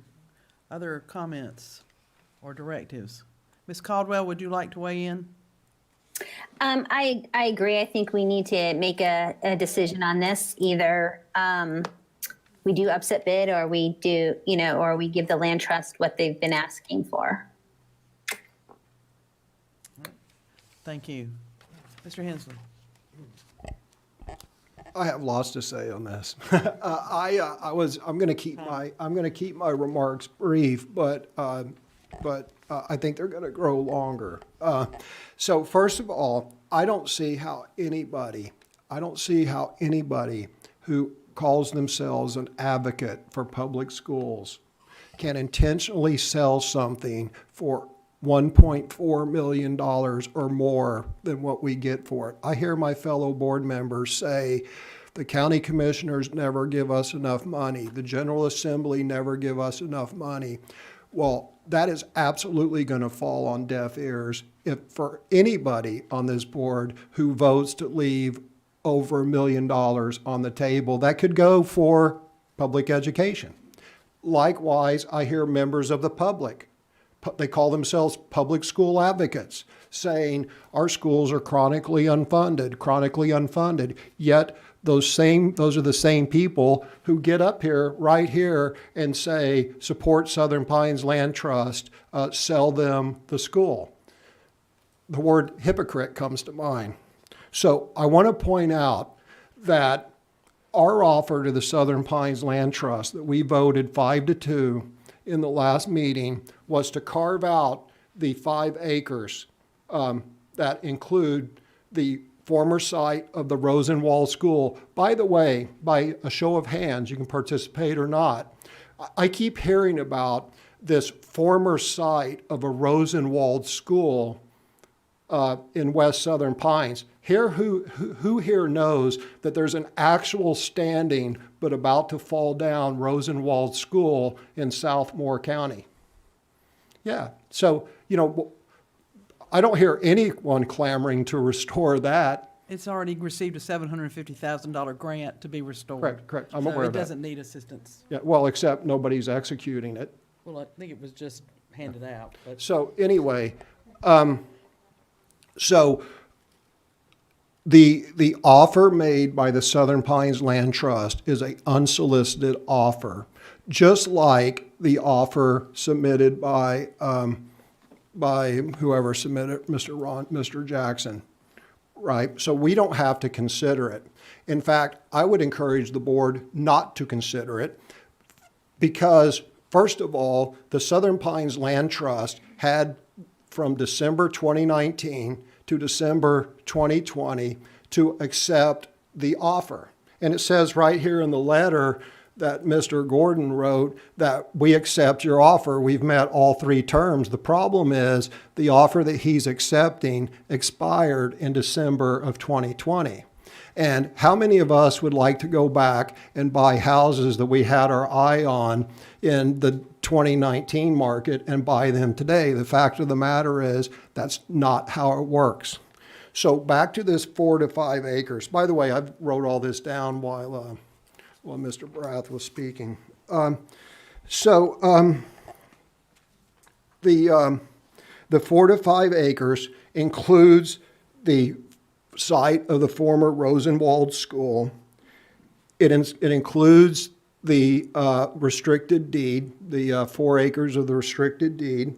It includes the auditorium that's special to many people of the West Southern Pines community because, they've had weddings there, they've had funerals there for generations. So it includes the auditorium that I've listened to people from the December meeting on. I've listened to people talk from West Southern Pines about how special that auditorium is. We are selling them that.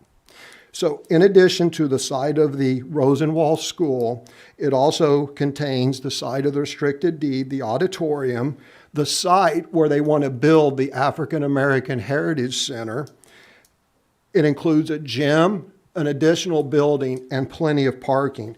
In short, we, the board, voted last meeting to sell for the appraised price, which is actually far below what it's actually worth.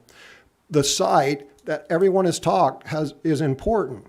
But now all of a sudden, just like every other offer, all of a sudden we're going to shift focus on this park that's back there, and we get this letter. We get this letter attached to the last minute talking about the importance of this park. Well, let me address that in Mr. Gordon's letter. They talk about the Carter Discovery Park and how the trust plans on using it for Sandhills Community College early education program. If there's one thing that Sandhills Community College has a lot of, it's a lot of land. In addition to an arboretum, Sandhills Community College has a huge arboretum that they could use for early childhood education program. Plus they have 100 plus, I don't know, they got tons of undeveloped acres. So it's really disingenuous. They're really striking a deal with Sandhills Community College for something that Sandhills Community College doesn't need in an effort to justify getting their hands on this other 12 acres. Mr. Gordon continued and said the town of Southern Pines is forming to design and implement a pre-K farm to fork STEM, outdoor educational program. Okay, so let's talk about this. The town of Southern Pines has 20 acres valued at $13 million, less than a mile from the Southern Pines primary site. Why doesn't the town of Southern Pines use that for this program? Why all of a sudden is everyone interested in this park? The fact of the matter is they're not. They're just using this to tug at heartstrings and try to further justify their purchase. The town of Southern Pines just purchased, what, a 147-acre dog park over by the Reservoir Park?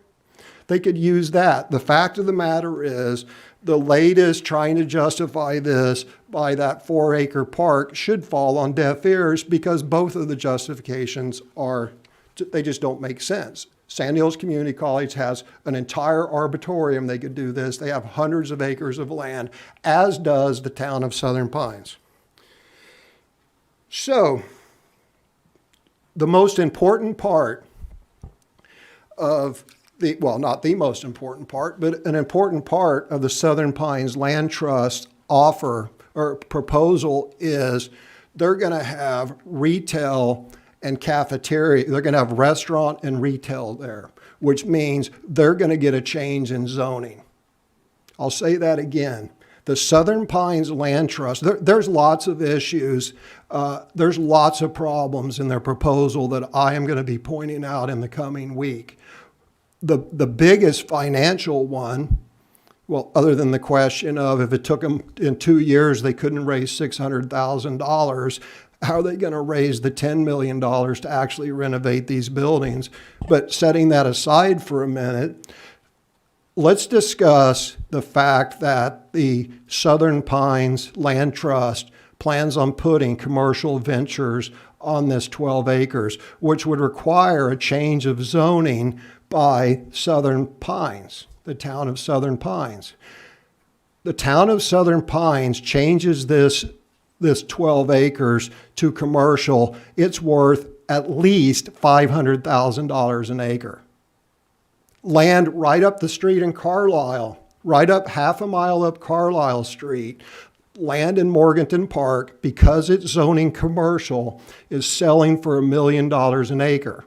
Southern Pines' own land on Morganton Road, about a mile as the crow flies, is valued at $13 million for 20 acres.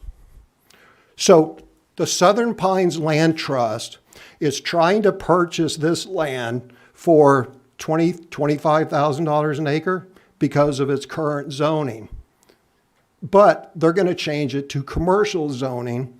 And if it was zoned commercial, that land is worth $8 million.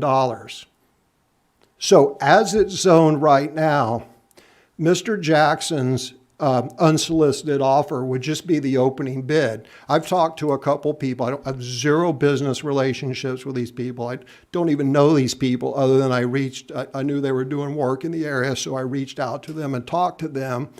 We would get, from that 12 acres, we would get somewhere between 1.5 and $2 million as it's zoned now. So if this board sells the 16 acres to Southern Pines Land Trust, and I'll do the math for everyone. Let's say we sold the 5 acres that I talked about before to the Southern Pines Land Trust for $400,000. Yes, I just raised the price. And let's say a developer bought the other 12 acres for $1.6 million, which I think is a very achievable figure. We got an unsolicited proposal for $900,000. That's $2 million. That's $2 million for the 2 parcels. So by selling the whole thing to the Southern Pines Land Trust, each one of you all, because I'm not going to vote for it, each one of you all are leaving at least $1.4 million on the table. Okay, Mr. Hensley, let's give somebody else a chance if you. Well, I'm not finished, and this is important. Let him go. Does anybody else have something they want to say at this point? I'm not cutting the time on you, but go ahead. If nobody else Thank you. wants to chime in. So what I would do, so what this board should immediately do, this board should next Monday vote to formally request rezoning by the Southern Pines City Council to request the same zoning that Southern Pines Land Trust would require of that 12 acres. Then if the town of Southern Pines denies it, and then later issues that zoning to the Southern Pines Land Trust, then we would have I believe we would have the flexibility to recover damages from the town of Southern Pines. If they reject our zoning, but then later issue it, the same property to someone else, then I believe Southern Pines would be liable for that. So I would suggest doing 2 things. And then I'm going to move on to what the real solution is. Okay, if this was the business world, next meeting, we would vote to begin the rezoning process with the Southern Pines City Council. And if they grant it, that's great. Then we'll get 7, 8, maybe more $1 million that we can use to refurbish our schools, catch up on deferred maintenance, catch up on deferred $8 million, people. It's not an insignificant amount. At the same time, I would begin legal work on a declaratory judgment on the enforceability of the 1924 deed restriction. And why do I say this? Well, Dave, you're playing hardball. The Southern Pines Land Trust had a year that the previous school board graciously gave them, look, you meet these 3 conditions and it's yours. That offer was open for a year, and the Southern Pines Land Trust, my God, they attacked the appraiser. They sent a letter to the Raleigh, the licensing official that licenses the appraiser, and tried to get the poor entrepreneur who all he did was an appraisal on the property. They tried to get his license revoked, but then fast forward now, and all of a sudden the Southern Pines Land Trust is all for that appraisal. So they did not negotiate at all. All they did was come up with these ridiculous offers.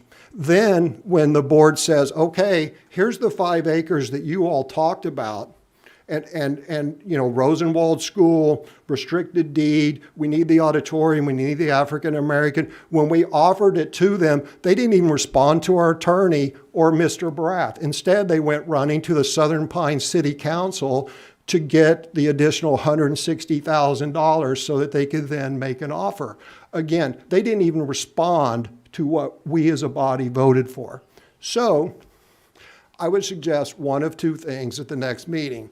We either proceed forward with requesting rezoning for commercial and a declaratory judgment on the enforceability of the deed. Then we'll really know what the land is worth. Okay? Or if we operated in a sane world where there were no politics in this, we would do the following. I gotta put my glasses on. We would create a plan that allows the town of West Southern Pines, the resident of West Southern Pines, and the town of Southern Pines and their supporters to maintain their 5 acres. Oh, let me back up. The issue is, we've been talking at each other, not with each other. That's part of the problem with this format. I personally think during work sessions that, much like the town of Southern Pines did, is that, we have a work session where we call the Southern Pines Land Trust people up here and they give a proposal and then we have a discussion and then we engage in discussion, debate with them. But that is not the format of this board. I wish it were different. If I would change it, and I probably will at some point. But the problem is we've been talking at each other and not with each other. There is a clear solution in this, and this is why I called the 5-acre solution a compromise. Because, again, in a sane world, there's an obvious plan that is easily executable that would allow the residents of West Southern Pines to achieve their dream of building an African-American museum on the former site of the Rosenwald School.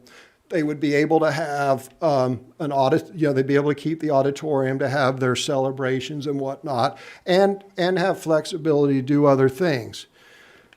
It would allow for the other 12 acres to create a really, really, really nice district. It's called a planned urban development with the remaining 12 acres. And it would put protections in place to protect the residents of West Southern Pines against being displaced due to increase in property values. And there's tools to do all of this. And what this would do is it would protect the truly historic property, and people aren't making up excuses for trying to make stuff historic that isn't historic in the other 12 acres.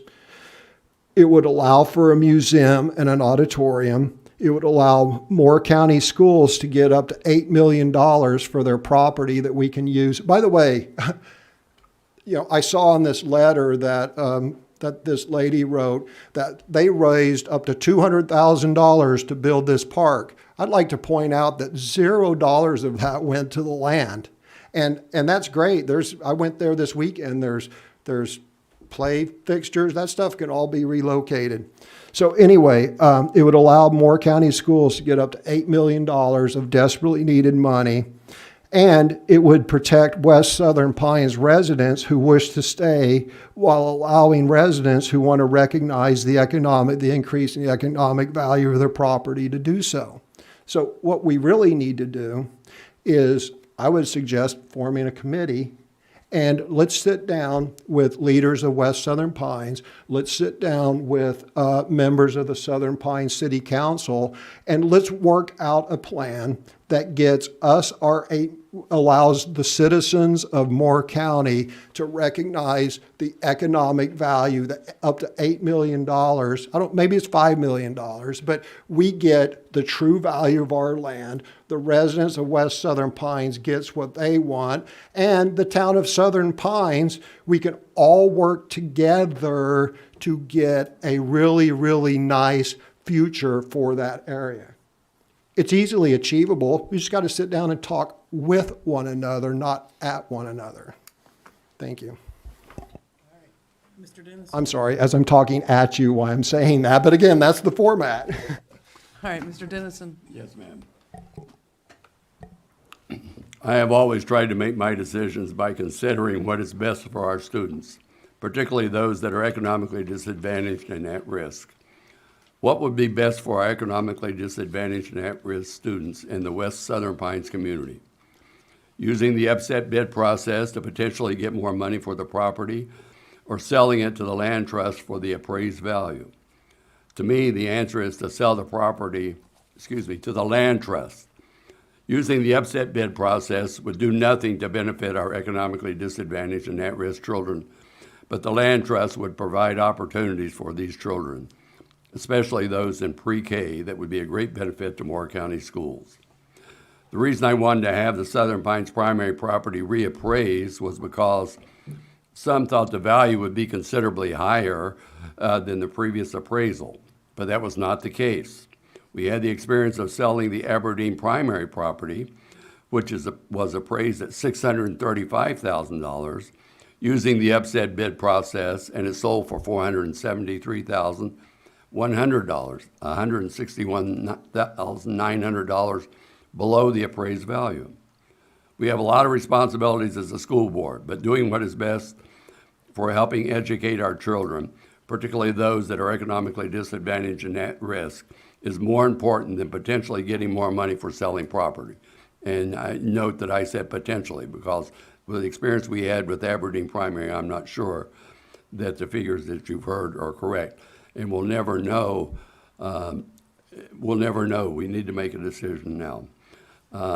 My recommendation would be to negotiate with the land trust to sell them the property for the $685,000 appraised value. The sale is legal. It falls under one of the it's not restricted according to our attorney, because it's if you're selling it for educational purposes or nonprofit, you have some leeway there in us making a decision.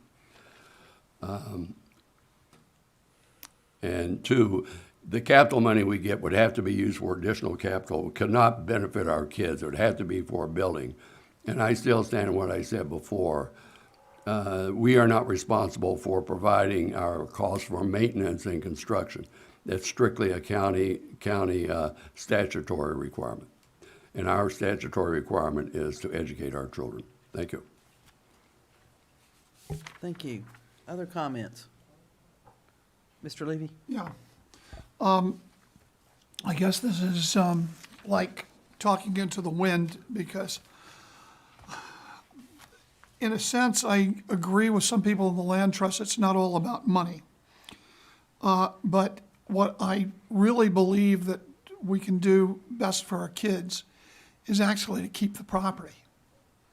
In other words, that property is 17 acres in the middle of Southern Pines. We're going to need more space for Pinecrest High School, which is overcrowded. We're going to need more space for preschool and the like, because I believe we're going to be tasked in the not too distant future with preschools. That would be a perfect place for the preschools. But what we're doing right now is almost giving it away, because when we think of $690,000, I don't think that puts a roof on Pinecrest High School. So we're trading 17 acres with buildings which can be used, and apparently Santos Community College is going to use it. They've got money to pay us for it anyway, which they could do. But they're going to use those buildings anyway. Why shouldn't we use it? You know, it was kind of an interesting thing as I sat in a barber chair recently. And and the barber asked me, he said, what do you want to do with that place? I said, well, I'd rather keep it. And he said, yeah, well, that's what we thought. There are people all around the area who say to themselves, why are you selling property when it's so expensive to get and you need to educate your children? But, you know, then there's one other thing which is philosophical, which I have. And it is, what is this property, what are we selling this property for? We're selling it to essentially perpetuate segregation. I grew up in this area. I knew West Southern Pines. I knew the Yellow Jackets. I knew the Blue Knights. Those were the East Southern Pines schools, which is where I went to school for many years. Okay, it was hardcore segregation. One of the greatest things that we did in this county was when we built the brand new school in Southern Pines Elementary. we no longer named the athletic teams or the athletic mascots, okay, for the Blue Knights, which the elementary school named their people after, or the Yellow Jackets, which the primary school named their people after. We chose an entirely new mascot. And yet what wants to be done here is to perpetuate this kind of racial segregation. And I think that that's just wrong. There have always been two schools of thought in most minority communities, including my own, because I have my own minority, religious minority. And that is whether you're going to segregate yourself, and then, believe me, they do that in New York for my religious minority. They do it all the time, and you see the men in the black hats, and there's a matter of fact, there's a wire around the area denoting the area as a segregated area. Or you can join the rest of the world. Yeah, there have been some good memories which people have when they talk to me about East Southern Pines School, where I went to school. There's some great memories about that. And yeah, there's some great memories about the West Southern Pines School, but they were segregated. It was apartheid. And what I've always been told is apartheid rhymes with hate. And it's wrong. It's physically wrong. So the idea to remedy the situation in West Southern Pines, which basically the situation was started by redlining, and means that you couldn't get really good loans for property, and the property in the area didn't achieve a high amount of value, and that could not be passed from generation to generation. So you have intergenerational problems with wealth. That's an argument that is a very valid argument. So what do you want to do about it? Well, the solution here by the land trust is to redline it. It's because of the problems have been coming from redlining, they want to keep it redlined. I don't see it. There were always two schools of thought in the African American community. That's essentially either the Thurgood Marshall and Dr. Martin Luther King Jr. approach, which is integration. And then there is the Malcolm X and Marcus Garvey approach, which is continued segregation. One of the reasons why I, oddly enough, became a Republican in this area rather than a Democrat was because I disagreed with the history of segregation. I still disagree with it. And I don't think that we should do something here in this school board that doesn't benefit all the children, and not just the African American minorities. And by the way, the land trust wants to build houses for minority teachers in that area. Well, who's a minority teacher?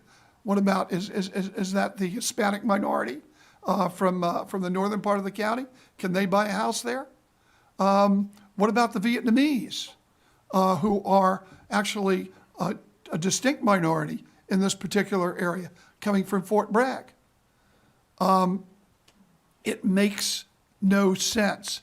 And more than that, we have mixed groups of people. So it doubly doesn't make sense. So I say, keep the property for us, for all the students, and use it for the future. Or on the other hand, put it up to the highest bidder and use the money for all the students. And by the way, there should be a different way of marketing this property. This 4 acres has always been considered an albatross it's been considered, well, you can't do anything with it. Might as well, it's got to be used for this, that, or the other thing.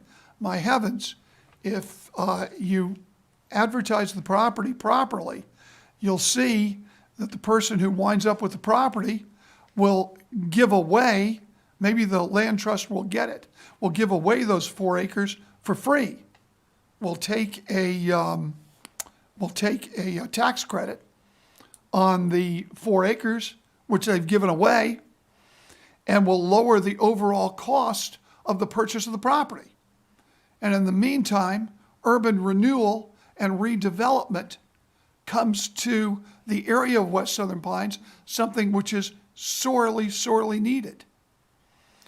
And if people are worried about property taxes, well, you have vehicles for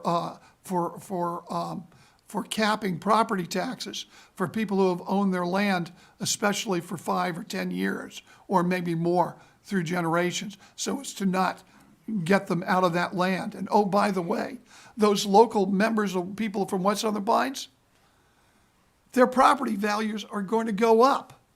And that's going to create intergenerational wealth among the African Americans of West Southern Pines. So you've solved some of the problems of what everyone's been talking about when they talk about systemic racism. So bottom lining it, side with Dr. King and Thurgood Marshall. Don't perpetuate segregation. But more than that, I think that we should probably keep the property for all our students and submit. Thank you. Mr. Holmes, would you like to add to this? Okay. Ms. Thompson, anything else? No, I've already, Okay. Mrs. Caldwell, did I get to you? No, you didn't, but I just, well, kind of, I spoke a little bit of it, but I have no further comment. All right, thank you. All right, so we will be looking next week for a Madam Chair. motion. I have some response, mainly to Mr. Dennison's comments. All right, go ahead. So first of all, 2 of these are in response to Mr. Dennison's comments, and 1 is in response to Mr. Levy's comments. First of all, I'm not sure it is legal to sell this to the Southern Pines Land Trust at the appraised value. The pilot in their most recent story left out a very important point. The pilot said that the board can sell the property in a private sale with the Southern Pines Land Trust. The pilot left out, but we must get fair market value, which really misled a lot of readers and anyway, that's a different topic. So let's talk about fair market value. We are required by state law and the North Carolina Constitution to get fair market value. We know that the Southern Pines Land Trust is going to rezone this and increase its value tenfold. We know they're going to do that. We know that we have an unsolicited offer for $900K, which that would be the opening bid if we sold it in an upset bid or some other manner. So we cannot say, when we know for a fact that the buyer is going to take steps to significantly increase the value of the property, we are not selling it. We are clearly not selling it at fair market value, and this board's going to be opening themselves up to a lawsuit because every citizen, every taxpayer in this county has standing to sue. And whether it's Mr. Jackson or a member of this board or any citizen in Moore County can look at it and go, you didn't get fair market value. You ignored a $900,000 offer, and you knowingly know they're going to change the zoning. So I'm not sure that we are getting fair market value. So that's my first response. My second response is everyone's entitled to their own opinion, but they're not entitled to their own facts. So Mr. Dennison compared the sale of Southern Pines Primary to the sale of Aberdeen Primary. Well, in the executive summary itself, it talked about how Aberdeen primary was special because the appraisal was based upon it qualifying for some sort of federal subsidized housing, which it subsequently didn't qualify for because of something ridiculous, like it wasn't close enough to a grocery store or a pharmacy or something. That's what caused the decrease in the value of the property. Mr. Dennison also conveniently left out that Southern Pines Elementary sold above its appraised value. So he cherry-picked one property and said, well, gosh, this sold below its value without stating why it sold below its value. And he insinuated that this would, when I've been very, very careful to lay out the case of its true value. And a $900,000 unsolicited offer is clear prima facie evidence that it's worth more than its appraised value.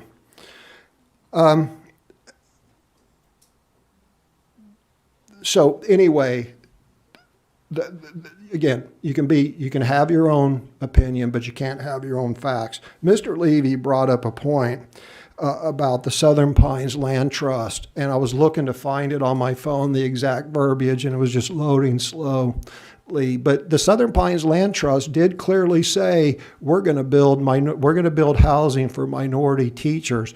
That disturbs me because, if they had said we're going to build housing for teachers, but for the Southern Pines Land Trust to intentionally, in their proposal to this board, propose discriminating against an entire class of our workers is repugnant.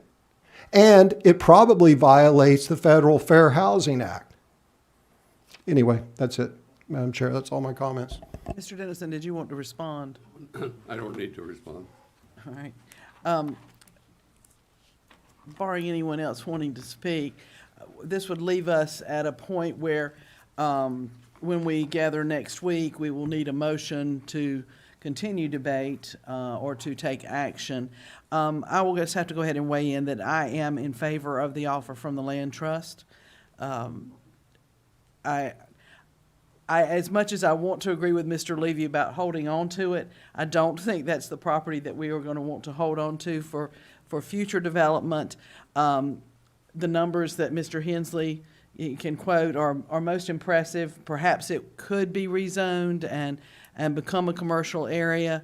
Our experience with the town of Aberdeen and trying to get them to rezone the school property on US 1 tells me that the town of Southern Pines is not likely to work with us to do that either. Well, hold on. It may not be the case, but since the town of Southern Pines has now thrown in its support to the Land Trust and is going to be participating in the purchase of the property at the appraised value, I don't think they're as likely to want to pursue rezoning for us to then put it back on the market.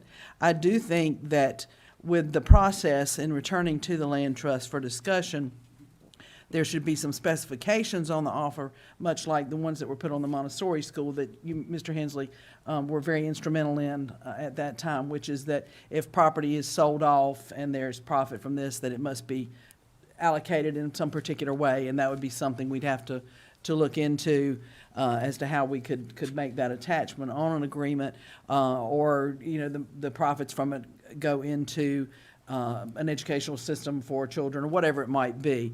We attached some things to the Montessori sale that were agreeable to both parties. So I, for one, would like to see us proceed with the offer with the Southern Pines Land Trust.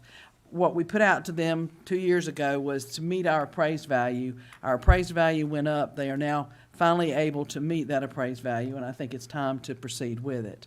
However, that is just my one opinion, and so next week we'll be entertaining motions that we can vote up or down and see where we will proceed with this. You want to add to that, or? Just one thing I'd like to clarify, if I could.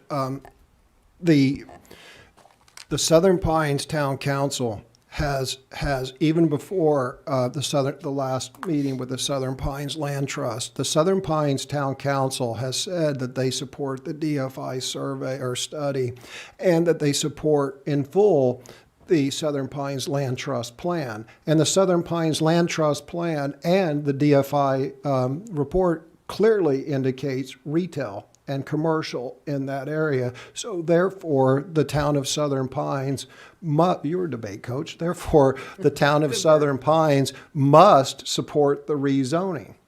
So if we don't request it, then we're leaving millions and millions of dollars on the table. May or may not be. Yeah, that's a matter for debate too. I just feel like we have let this drag out for so long. We're into this, what did you say, 2019 was when the process began, and we are not in, there's just no reason for us to continue to hold on to property that we are not using, because it does cost us money to do so. So I would like to see us proceed with some kind of action next week to eliminate our ownership of surplus property. So, give this major thought. Obviously, it's a big decision. It's one that can be of benefit to the schools, to the Moore County schools, to a benefit to a community, or a benefit to a developer and the town of Southern Pines. So think on this one, and the floor will be open for a motion next week, unless Dr. Grimacy, you're wanting us to come up with a recommendation at this time. No, ma'am, I take it that that will not be on the consent agenda. Probably not. I might be able to slip that through, you think? No, it will not be on the consent agenda. All right, any further comments? Thank you, Mr. Barath. Thank you. All right, we have, oh, that was it. Yeah, That's the we're last done. one. Okay, so we need to run through the items to see what we can put on. We don't have many items anyway. the Madam consent Chair, agenda. I would, until we do number 4, I don't know how we can set the meeting agenda for August 9th unless we're not even going to discuss. And we are, but we can do these three, that will, just to know whether they're action or consent. That doesn't prohibit you Yeah. from later on Adding to it. reassigning Yeah. that, yeah. So number 1, which is the amended budget resolution, should be consent. Consent. The plan for modernization of old school gymnasiums, Action. action. You think there will be more discussion? Just a I think motion. given the level I say- of expenditure, Madam Chair, I would Motion recommend. to approve, really. Ms. Caldwell, did you have something? I was just gonna say, I would say consent on that. We've talked our ears off about the gymnasiums. If we don't have to have a motion to proceed and go forward, if we can just go with what we have based on the recommendation, I agree with Stacy. The only thing I'm curious about is when do we start? Yeah. When does Yeah. construction start? We ready to, I think everybody is in agreement that we move forward. Okay, then we're gonna, Action. Action. action, okay. And then we know the primary school property will be action. Yeah. Ms. Potter, that, okay. All right. Do you want to get up and move for 5 minutes before we proceed? Because this is a Please, Madam lengthy, Chair, with lengthy your, part of our with your program. permission, yeah. All right, so let's take it is 2:59 by my watch, 3:05. Those clocks right too on that.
Let us come back into session.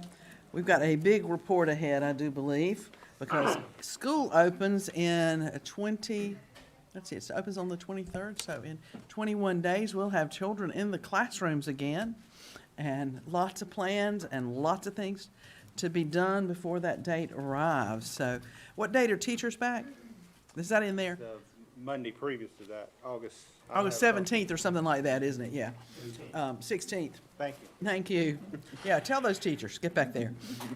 Just exciting times, but so much to be figured out as we head back. So, Dr. Grimacy? Yeah, Madam Chair, the issue at hand here is our COVID-19 management guidelines. There are a few guidelines that don't deal with masks, but obviously, whether or not the district will have a masks optional policy or a masks mandated policy for whatever period of time, be it short-term or indefinite. This is, I think it's important for us to remember that this is not just an issue in Moore County. This is an issue across the country. This weekend, I didn't watch a lot of the news, but, you know, anytime you have the news on or you pull it up, this issue is a very, very pertinent issue across the country. There was some discussion among, in particular, Mr. Levy and the chair about a week ago when we made a decision about making today a called meeting and adding this as a board action item to bring this as an option for the board to consider taking action on today. And that opportunity still stands. Okay, that's in the board's hands today. It's on the agenda. You can do that. For me personally, the question then is, what's my recommendation? Because that is our custom to do that. It's appropriate for me to do that. And as you can see on the executive summary, which didn't get posted until today, and that was intentional because, to be honest with you, I didn't want to post anything until I had some idea where I was at with a recommendation. The environment for this matter has been a matter of great flux. And that context continued as our week ended last week, and it continued over the weekend. And so I do hope the board will forgive me, but I am not in a position today to feel as though I'm prepared to make a recommendation. I would like to hear the board's discussion about this matter and certainly, I and the staff are prepared to execute the board's will on this.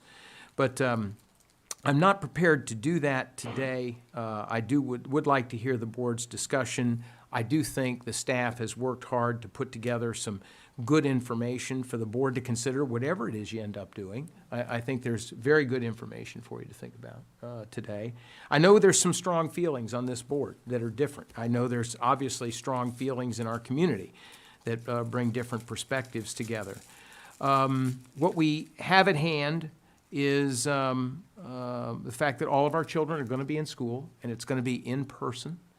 And so there are, if you come from one persuasion, very distinct risks in doing that, given the behavior of the COVID-19 Delta variant recently.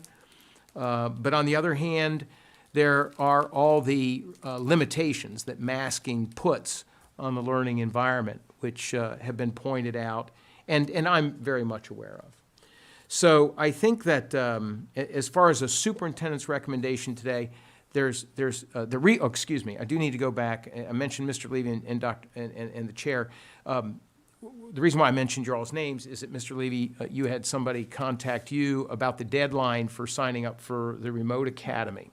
And it was a legitimate, the parent just got a little ahead of us on that by about a couple hours on that.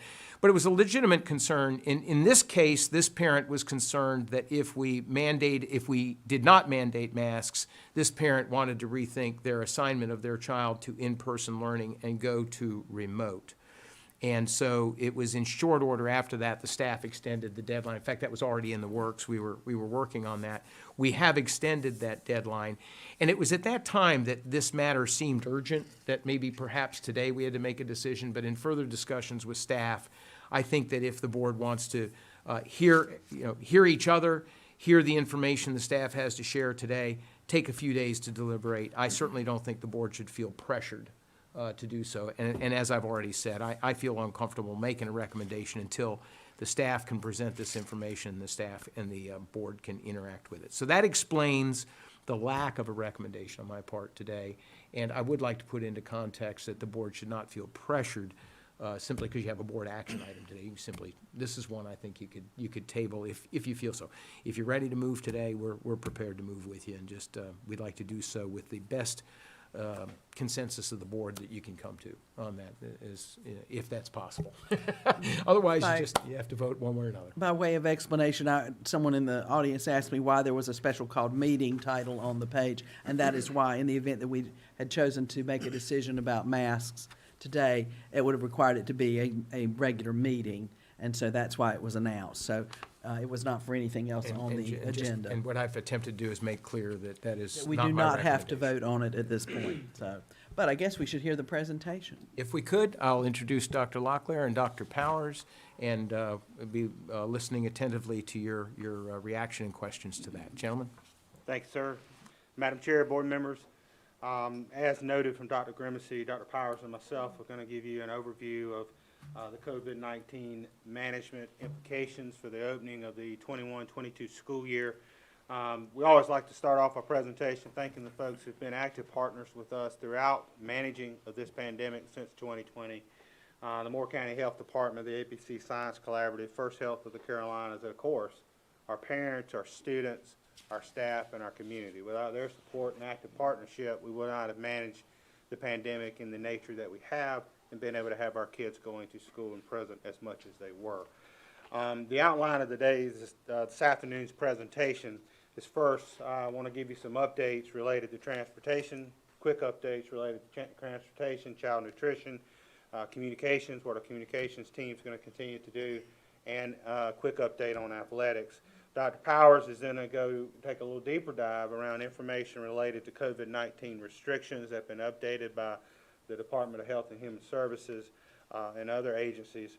We're both going to talk a little bit about quarantine management, give a little background on some historical comparison data to help us understand what quarantines look like most recently in the spring. And then finally, our staff recommendation as it currently stands based on the current information we have with our desired outcome is to keep as many students in class face-to-face instruction as possible. And so first, transportation. The Transportation Department continues to plan for the opening of the school year. Families who need to request transportation who did not have it last school year need to do so by August 5th. Students who had it last year do not need to re-register for transportation. Families will get mailers that will show them their child's bus number and anticipated pickup and drop-off times. And then the reason we have to have that cutoff date is to make sure we've got good routes planned prior to the beginning of the school year so bus drivers can practice those.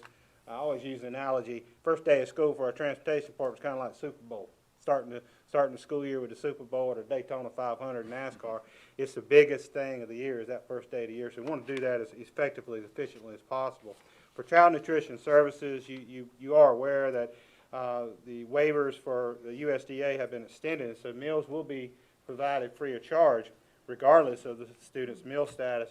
But our child nutrition department always wants to emphasize the importance of families filing for that free and reduced price meal application. That's important data for us to have.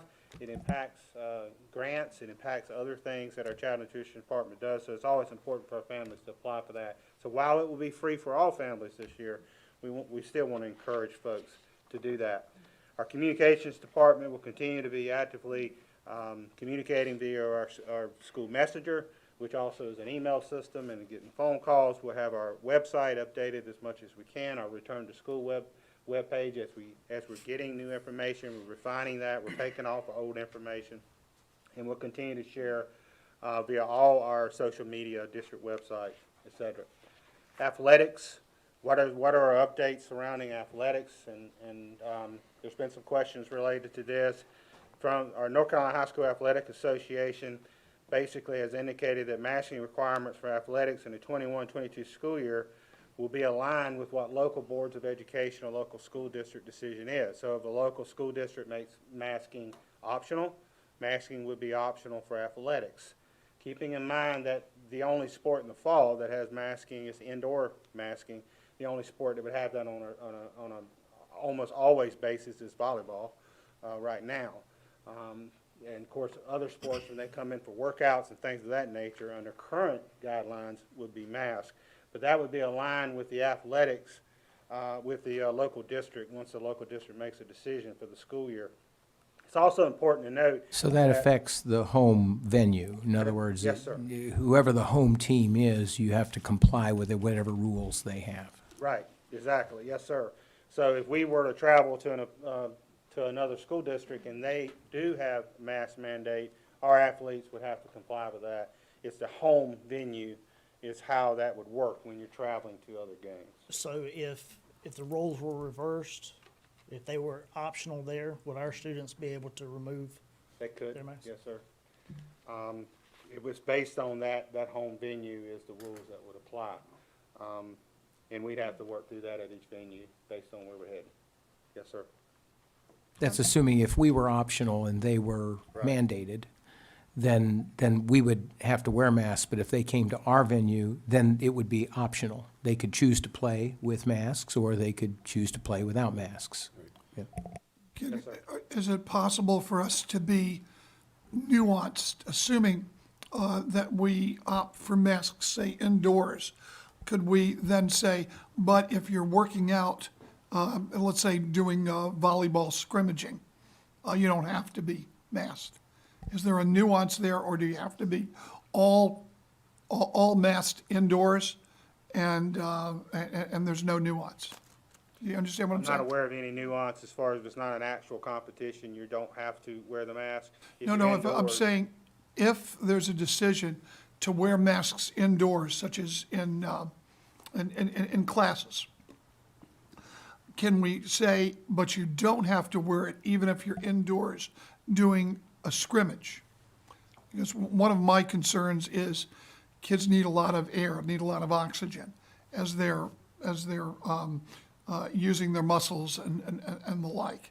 And it seems to me to be an entirely different type of activity than simply sitting in class listening to a lecture. Do you understand? Can you nuance it that way? I believe the decision is going to be left, it's up to the local boards of education to make those decisions, so that would be at the discretion of the board to decide Okay, all right. if we wanted to do that. And then you'll, I'm sorry, Sal. okay. You'll also see later in the presentation how that then nuances quarantine management, based on the mask requirement. It Okay. impacts But quarantine. that's yet to come. Yes, Right. sir. So I'm going to hand it over to Seth to start taking a bit of a dive into some more details around the COVID-19 restrictions and quarantine management. Seth? Thank you, Tim. Yeah, as Tim said, you know, our main goal is that we want as many children as possible to be in school face-to-face 5 days a week. You know, that's ultimately what we want to see. I think it's important to start out by taking a look and noting what the major health organizations are recommending related to limiting the spread of COVID in our schools. The National Center for Disease Control, the North Carolina Department of Health and Human Services, the ABC Science Collaborative, and the American Academy of Pediatrics all recommend a multi-pronged, layered approach to reduce COVID transmission in schools that would include universal masking. So when we talk about that multi-pronged, layered approach, we're talking about, in addition to masking, you know, continuing to physically distance as best we can, continuing to promote hand hygiene and other hygiene, keeping our hands away from our face, and as well as our cleaning and disinfecting protocols. I would also like to point out that in addition, a letter to Dr. Grimsey and our Moore County Board of Education was received this morning from some of our local health care providers, First Health of the Carolinas, Pinehurst Medical Clinic, Premier Pediatrics, and Sandhills Pediatrics. The letter was recommending that the school district follow the guidance of the CDC and the American Academy of Pediatrics regarding COVID precautions in schools, including universal masking indoors. So those local healthcare providers suggest following those recommendations. I have a question. I have a question on that letter. I saw that letter in our email. Was that letter somehow coordinated or requested by Moore County Schools? Was there any back discussions on that? No back discussions, but Dr. Diazio, who is our he's a local pediatrician who is president of the local chapter of the American Academy of Pediatrics, has been an advocate for quite some time and has made no secret of his advocacy and his work. So how he orchestrated that, I don't know, but he had advised me that he was working on something to that effect. That's the only thing I can report on. Okay, thank you. I can add to that, that when it came to my personal email for some reason. I don't know, did it come to your individual ones? Because I forwarded it on then to Ms. Potter from my personal email to go out. And Dr. Diazio, and the reason he has my personal email is that he's a debate parent. And a lot of debate parents have my emails because we've coordinated trips to tournaments. But that's why if it came to you through my email to Ms. Potter and then out, which I guess is how it went. When you forwarded it to me and asked me to forward it out. Right. Uh-huh. But Dr. Diazio is quite, he was a Lincoln Douglas debater himself, and he is quite the public speaker and routinely is energetically engineering comments for board meetings and emails as well. So you'll probably get more from him before he's finished. But he was behind the whole thing. So, just to, so we're all aware, of the recent announcements by Governor Cooper and the updates to our, the DHHS Strong Schools North Carolina Public Health Toolkit. We were anxiously awaiting those to see what kind of changes might be made, as that really, affects us and how we prepare for the opening of school. So that, of course, July 21st, the governor announced that. Last Thursday, July 29th, made a couple of additional announcements, but nothing that really changed much from the 21st. That became effective on July 30th. Did want to point out some of the things, the recommendations that were included as a part of the new toolkit. One, all schools should require children and staff in schools K-12 to wear face coverings when indoors. All schools should require passengers and staff to wear a face covering on buses, vans, and other group school transportation. Excuse me, I have a question on that. I was trying to find the toolkit on my phone, but it's very well hidden. The North Carolina Department of Health and Human Services hides their toolkit very well. But is that the exact? I've seen the toolkit before. I could pull out my laptop, but is that the exact? Does it say require? Does it say cover? I'm interested in the exact verbiage because I think the toolkit actually says, I'm doing this from memory, should wear. It doesn't say should require, does it? Or is my memory wrong? I thought this was the exact language from it. No, it does in fact. There's also, on buses, there's a CDC situation as well. We made an effort to try to use the same language in our recommendation that was in the DHS toolkit. We can review that and make sure that's the case. I specifically asked about that last week. I've got it. All schools should require all children and staff in schools. It says should. And I was hanging on the governor's words on that on Thursday, and strongly recommended that they should require. He repeated that multiple times, and for us, we're trying to sort out exactly what that means. But clearly, he was trying to get a strong point without mandating on that. But yes, sir, that language is used in the thank you. toolkit. Right. And locating it, it's covid19.ncdhhs.gov. If you. We'll link it to Executive Summary, Mr. Hanson. Good question. We'll go ahead and link it on there for the meeting for Monday. Yep. One just to, as well, originally, the governor had said K-8, and I think on the 29th, he came back and changed that to K-12. That's when that changed, and that was part of what he did there. In addition, other additional recommendations, all schools should ensure that face coverings are worn indoors by all individuals. All schools should maintain a minimum of 3 feet of distance between K through 12 students who are not fully vaccinated to the greatest extent possible. Understanding that may not always be possible when you bring all children back to school, in classrooms. All schools should maintain a minimum of 6 feet of distance between adults and students who are not fully vaccinated. In addition, in the late spring and into the summer, there were a number of requirements from the toolkit that were relaxed. You'll recall, the outdoor masking at that time.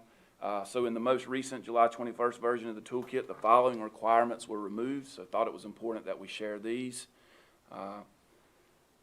Limiting non-essential visitors, discontinue activities that bring large groups together, keep students in small cohorts, direct the flow of traffic by designating hallways as one-way or designating certain doors for entrance or exit, recommend that everyone wear a face covering outdoors, keep students' personal items separate, conduct daily symptom screenings, enforce social distancing on transportation, and provide remote learning options for students unable to be at school due to illness or exposure. So these are some of the things that we did implement last year as a part of the requirements that are no longer requirements of the toolkit, and those are quite a few of those.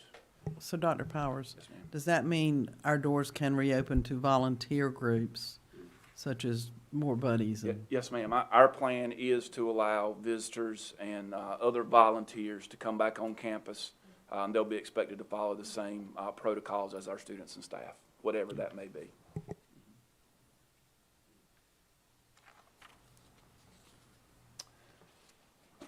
All right, so let's talk a little bit about quarantine management and the collaboration with our Moore County Health Department. As Dr. Locklear said, particularly in my role, I can't say enough good things about our Moore County Health Department and the support that they provided to the district.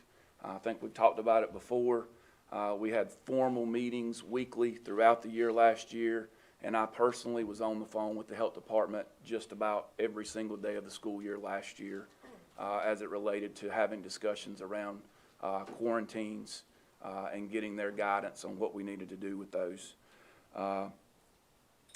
So when there is, just again to share this information, when there is a Moore County Schools related COVID case, quarantine decisions are made on a case-by-case basis in collaboration with the health department. And I do want to share in conversations that we've had with the health department since the new toolkit came out, the health department did indicate that in general, there are nuances sometimes to cases and the way things happen with exposures, but in general, they will make quarantine recommendations in alignment with the new guidance that is in the toolkit. So some of that new guidance is that, if exposed, fully vaccinated individuals who are not symptomatic are not required to quarantine. In addition, unvaccinated students who are exposed in a classroom or school setting are not required to quarantine if masks were being worn appropriately and consistently by both the person with COVID-19 and the potentially exposed person. So when you think about quarantines and the number of quarantines that may be required, if this guidance were in effect last year, our quarantine numbers, when we were wearing masks all the time, our quarantine numbers could have been cut dramatically. So that's an important one. A quick question. The first bullet, I read it that it applies to everyone because it says fully vaccinated individuals who are not symptomatic are not required to quarantine. The second one says unvaccinated students will have to quarantine. What about faculty and staff? Mm-hmm. So is there a different policy for unvaccinated faculty and staff? There is. This particular exception does not apply to staff. Okay. The second That is question, so what does apply to the staff? Because if we're going to vote on procedures, I think we want to know what we're asking our teachers to do and how it's going to affect them as well as our other employees. Yeah. The vast majority of our staff, we feel very comfortable, are vaccinated. However, if they are unvaccinated, certainly, if they're masked, the same kind of practices that were used with the health department last year would be in effect this year for staff, which would be if they were not a close contact of the positive individual, which would be within 6 feet for 15 minutes or more cumulatively, they would not be required to quarantine. So there should be a third bullet up there for teachers and staff because I don't understand that. it is, and I can say this, it is a part of the toolkit, and that's the way it does lay it out. Although I have not had the chance to ask the health department specifically what their feeling is on why that particular exception doesn't apply to adults. One possibility might be, the viral load for adults tends to be higher. Perhaps they think maybe that has something to do with it, but I'm guessing. I don't know. I guess my question is, I think before anyone votes on this, we need to know what the procedure is for unvaccinated teachers and other employees. Well, I can share, and what I did share, it would be what that would be in terms of if they were exposed. It would be the same practice for exposure as we did last school year with unvaccinated adults, which would be if you're a close contact, which means you've been within 6 feet of a positive person for 15 minutes or more, you'd be considered a close contact and would be required to quarantine. If not, you would not. And then my second question is, both for students and our employees, how do we know who's vaccinated and who isn't? That's a good question. We would have to, if we decide that that's something, the board decides that's something we want to consider for vaccinated students and staff, we would have to determine how best we do that. And I think if it turns out to be that we're going to allow vaccinated individuals to not have to wear a mask, then we would be requesting that if you're vaccinated, you're going to voluntarily share that information. That way we would know you don't need to wear a mask. In a case of a quarantine, correct me if I'm wrong, Dr. Powers, last year, if a staff member could prove that they were vaccinated, they didn't have to quarantine, correct? At the end of the year, yes, this first bullet actually went into effect at the end of last school year. Once vaccinations took effect and people were fully vaccinated individuals did not have to quarantine. Get back to Mr. Hensley's question, though. How did you know that then? How did you know that? Well, at that point, you share, if you were vaccinated, if you're fully vaccinated, you would not have to quarantine, and they'll quickly say, well, I am fully It's because vaccinated, here's my card. they didn't want to be quarantined. Correct. And so they were motivated Yes, to. well, that's the way you ask, is you don't say, well, are you vaccinated? No, you say, well, if you were fully vaccinated, you would not be required to quarantine. And what if I told you I was fully vaccinated and that's how this happened? Because this actually did happen. Mm-hmm. And that's one of the reasons why our staff quarantines bottomed out so dramatically in April and particularly the month of May, where our students' absences by quarantine were still very high, in the hundreds. Staff absences literally disappeared. And that was because so many of them, we don't know the exact numbers, but just based on those outcomes, so many of them had been vaccinated. And really it was on a case-by-case basis. So when somebody needed to let us know, they let us know at that time. Now, is that the right way to do it going forward? It may or may not be. We'd have to, as Dr. Powers said, we'd have to revisit that. But the question's a good one. And last spring, our initial experience was that when individuals were advised that they might have to quarantine, that was the time where they most often informed us that they had been vaccinated to avoid quarantine. That is correct. Are we doing, or are we anticipating doing a database of students and staff who are quarantined and who are not, the same way we deal with polio vaccines and the like?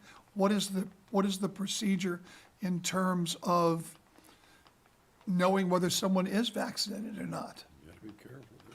We don't currently have a plan to chronicle that, although we could.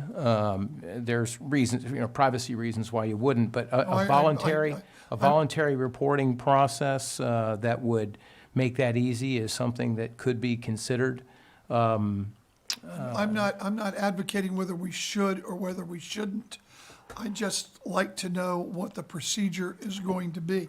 I could see someone who doesn't want to be quarantined, you say, well, were you vaccinated? Sure, They'd have to But show, maybe- they'd have to show certification. And we've absolutely, we've considered, okay, if we're going to ask people, if we're going to do that or having some type, it would be great to know who was and who was not. But again, being careful to respect privacy, I mean, not break any there's HIPAA. HIPAA, there's HIPAA problems. Yeah. I'm asking, I'm not But telling.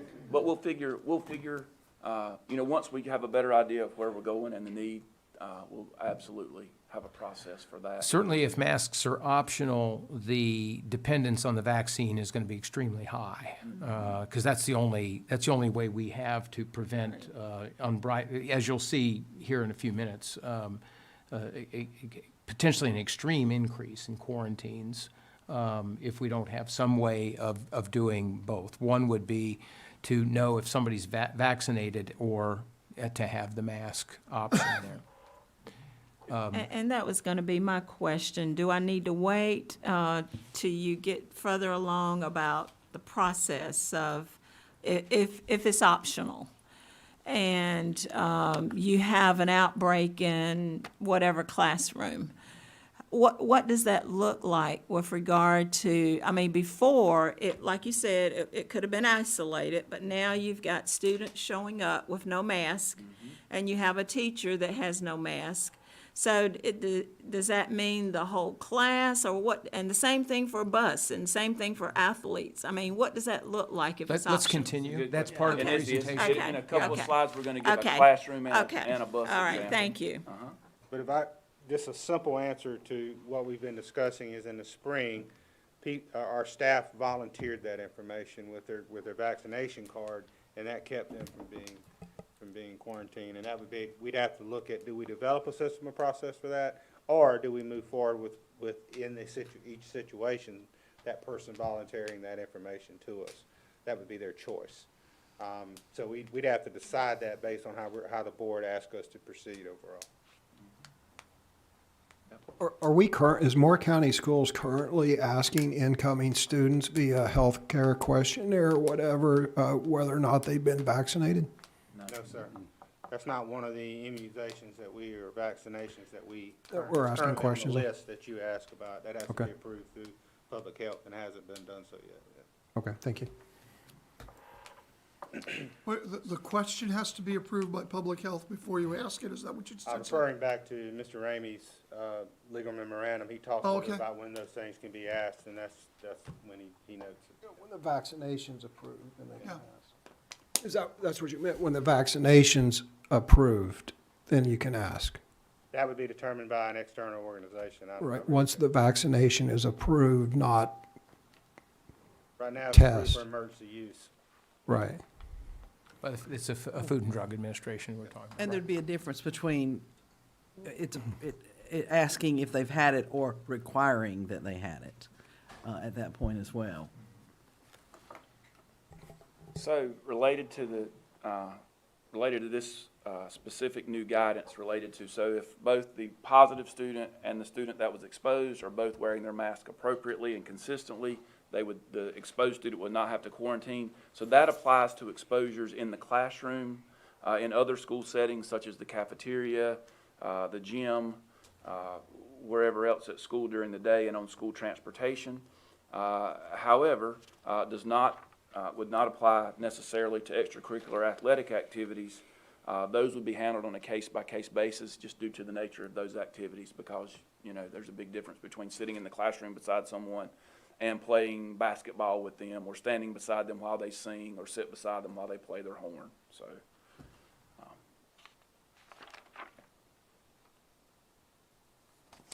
So just to clarify as well, 14-day quarantines do remain the standard recommended by the CDC, but DHHS has recommended 10-day quarantines. This has been the standard that we've applied during the summer. So as when Dr. Metcalf shared earlier, that, you know, we did have a few instances of COVID positive students or staff during the summer, during PowerUp.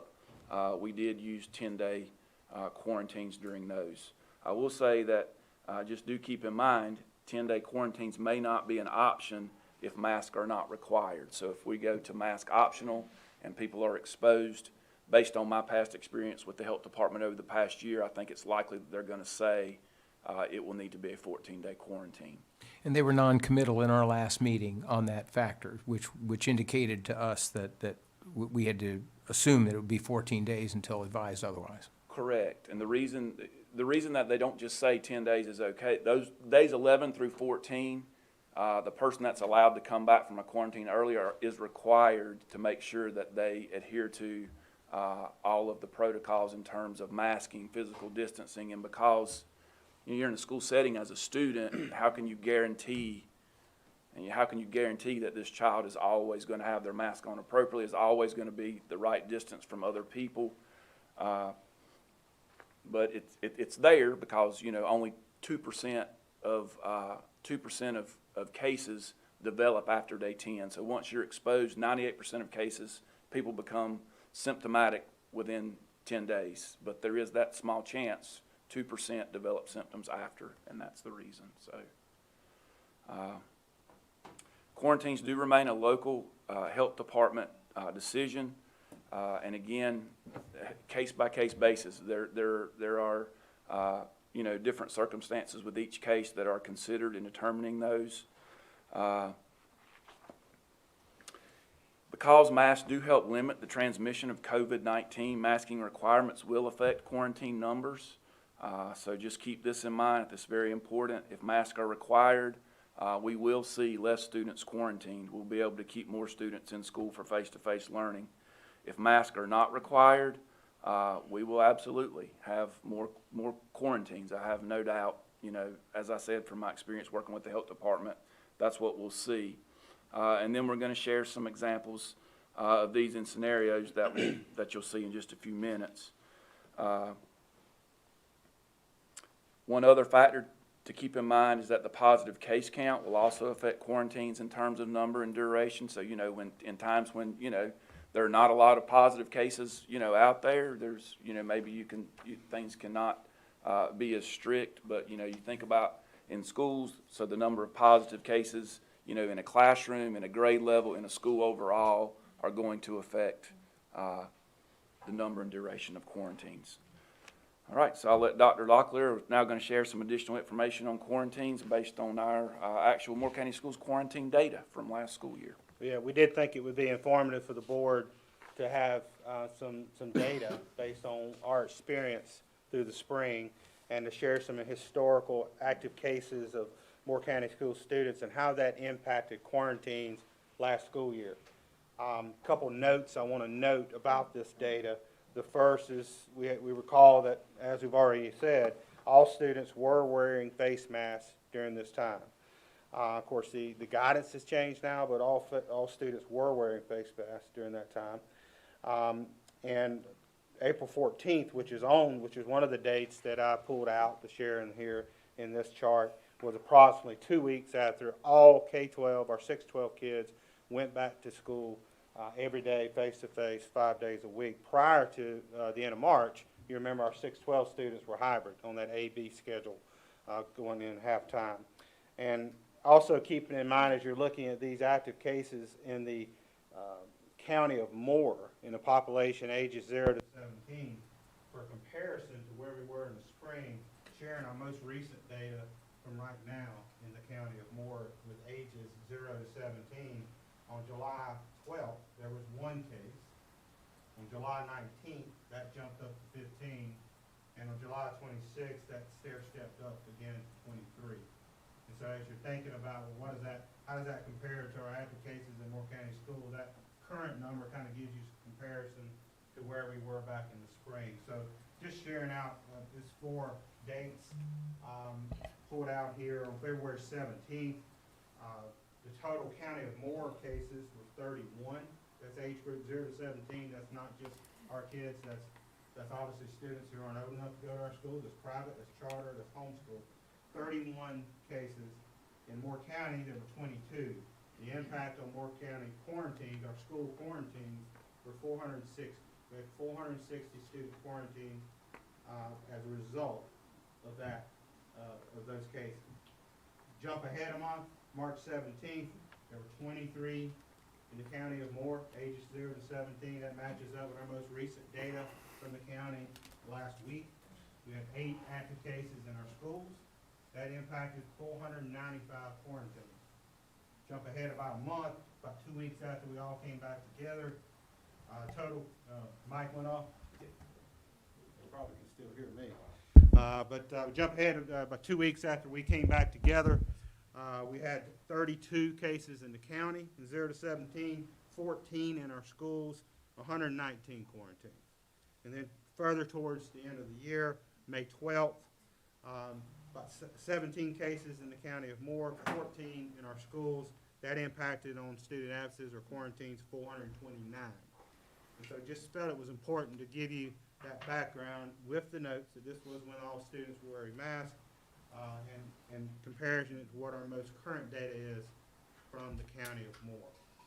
So just information for you to consider in thinking about the impact of active cases on how many students are quarantined and not available to attend face-to-face. Could you give us those numbers that are hidden at the bottom again? Again, those numbers at the bottom are the numbers from the county of Moore that was provided by our health department over the last basically 3 weeks of active cases in the population of 0 to 17. On July 12th, there was only 1.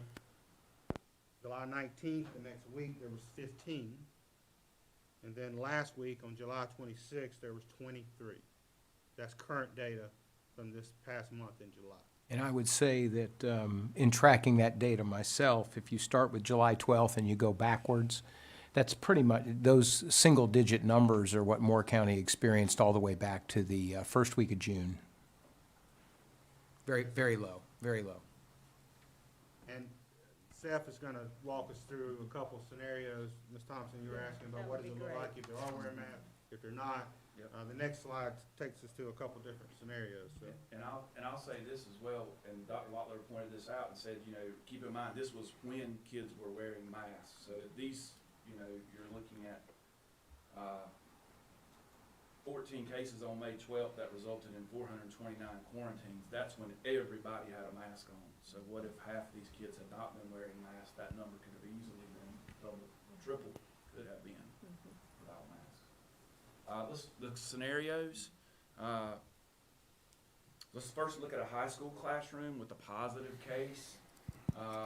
So if masks were to be required, based on the new guidance that we talked about earlier, whereas if the positive person and the exposed person are both wearing their mask appropriately and consistently, there would be no need to quarantine. It's likely that no students would be required to quarantine if masks were required and there was a positive case. With the exception of the positive case. Correct. And that person would be isolated. Yes. Not quarantined. Yep. So there would be no reason, likely to do that. If masks are optional, if the positive case was masked, it's likely that only those unvaccinated and unmasked within 6 feet would have to quarantine. If the positive case, him or herself, is unmasked, it's likely that all unvaccinated in the room would have to quarantine. And this again comes from the experience with the guidance from our health department last year. I can share with you that the most important person to be masked is the person who is sick and who is positive. So when that person is unmasked, I can tell you that's always a big consideration with the health department in determining who and how many people need to quarantine. Also want to share that if there are 2 positive cases in the same classroom, a secondary transmission, which if masks were to be optional and there were a positive case in the classroom, it is very, very likely that there will be a second additional, at least one additional case in the classroom. All unvaccinated in the class would be required to quarantine. And that's a standard that the health department has set. If we now look at an elementary bus scenario with a positive case on the bus, I'd just like to remind everybody, keep in mind that our buses, they're going to be full. Talk about an elementary bus, you're talking at least two, if not 3 kids per seat. That could be up to 70 students on a bus. If masks are required and there's a positive case, again, based on the new guidance, it's likely that no students will be required to quarantine. If masks are optional, if the positive case is masked, it's likely that all unmasked students within 6 feet would be required to quarantine. Remember, in elementary school, no one's vaccinated, so, we know it's, we don't have that luxury. If the positive case is unmasked, it's likely that all students on the bus will be required to quarantine. Bus is worse than a classroom. It's more crowded, it's more compact. Depending on the time of the year, the weather, the wind. If the windows are down, that's great, but many times they're not able to. And then again, 2 positive cases on a bus would result in the entire bus being required to Dr. quarantine. Powers, go back to the previous bullet, please, and clarify for the board. Sure. If the positive case is unmasked, likely all students on the bus will be quarantined. Does that include other students masked and unmasked? Correct. So even if the others are wearing a mask, if the positive case is unmasked, then That is everybody gets quarantined. Based on my experience with the health department and the way that they have advised quarantines throughout the past year, that is likely. Again, what is Mr. going Whitman to happen. confirmed in our call last week that we should assume that all protocols from last year with respect to quarantines are still in place because DHS really hasn't changed anything. Correct. The only real change is vaccination. Anyone who has the ability to be vaccinated, that's the real change in quarantine guidance once that was available That's to our kids, positive. to our 12 and up and to our adults. So we come to the bottom line, our staff recommendation of looking at this, and this is, where we are with this based on the guidance, based on looking back at the data. And really, it's our recommendation as a staff is based on the desire to keep as many students in school as possible, full-time. The quarantine guidance and knowing the impact of not having masking in the school may very well, a high likelihood, really impact the number of students who are quarantined and not able to attend in school on a daily basis. And so based on that, based on the recommendations of public health authorities, including DHS Strong Schools Toolkit, we do recommend, the staff recommends that students and staff in grades K-12 be required to wear masks indoor. We also recommend that as we move forward, that we look at this on a monthly basis, that this not be just a situation that we say that's just going to happen for the rest of the school year, that we come back and we revisit this at each subsequent board meeting, that we bring you the most up-to-date data, that we bring you the most up-to-date guidelines, keeping in mind the first time we would do this, if you were to approve a mask mandate, would be at our September, I believe, 7th board meeting. If I got my date right, our September meeting would be about 2 weeks into the school year of students returning to school, so that would be 2 weeks really into the school year, and then each subsequent meeting, if needed, to revisit that. However, as Dr. Grimsey noted, we as a staff are sensitive to the school board's discussions and past discussion on this topic, and we're ready to move forward based on the school board's decision. And also, as Dr. Grimsey shared earlier, he feels based on really the nature of where all the things that have really transpired really over the last 3-4 days and over the weekend, he's recommending the opportunity for the board to reflect and think and wait until your next week board meeting to make a final decision. But the staff stands ready to move forward as directed, and of course we're available for any additional questions. So obviously, we would have to continue with our guidelines and protocols of staff getting, students getting on the bus and going through their list of questions every morning. Is that correct? You wouldn't have any of those forms? Okay, so when the students show up at school, somebody will be out there to take temperatures, none of that? No more screening. No more screening, so all of that is gone. Okay, so how would we know a student shows up in the classroom positive? Well, and I can share, certainly, there were at times last year when symptomatic students came to school, and they were, it may, even after we stopped the screening process. And what you do then is, we follow our protocols. The child's brought to the office, they go to the isolation room, the nurse sees them, contacts the parent, and we move forward from there. So they were showing up and they didn't have a temp, or they didn't have any of those symptoms, and later you found out that they possibly Or had sometimes symptoms? they may have come Okay. they may have come to school with, just like with colds and flus Yeah, and that kind of stuff yeah. as well. They- Sometimes parents don't. They give them Tylenol and they Right, send them to school, right. yeah, Right. yeah. I know. Well, and with asymptomatic cases, we could have, I mean, half this Yeah. room could be sitting here with COVID and we would not know it. Which obviously, since it affects children through teenagers with a less serious impact in most cases, then we very easily could have positive children And- without ever knowing it. And Chair Carter, likely we do. Likely we Yes. did last year, Yeah. and likely we will again.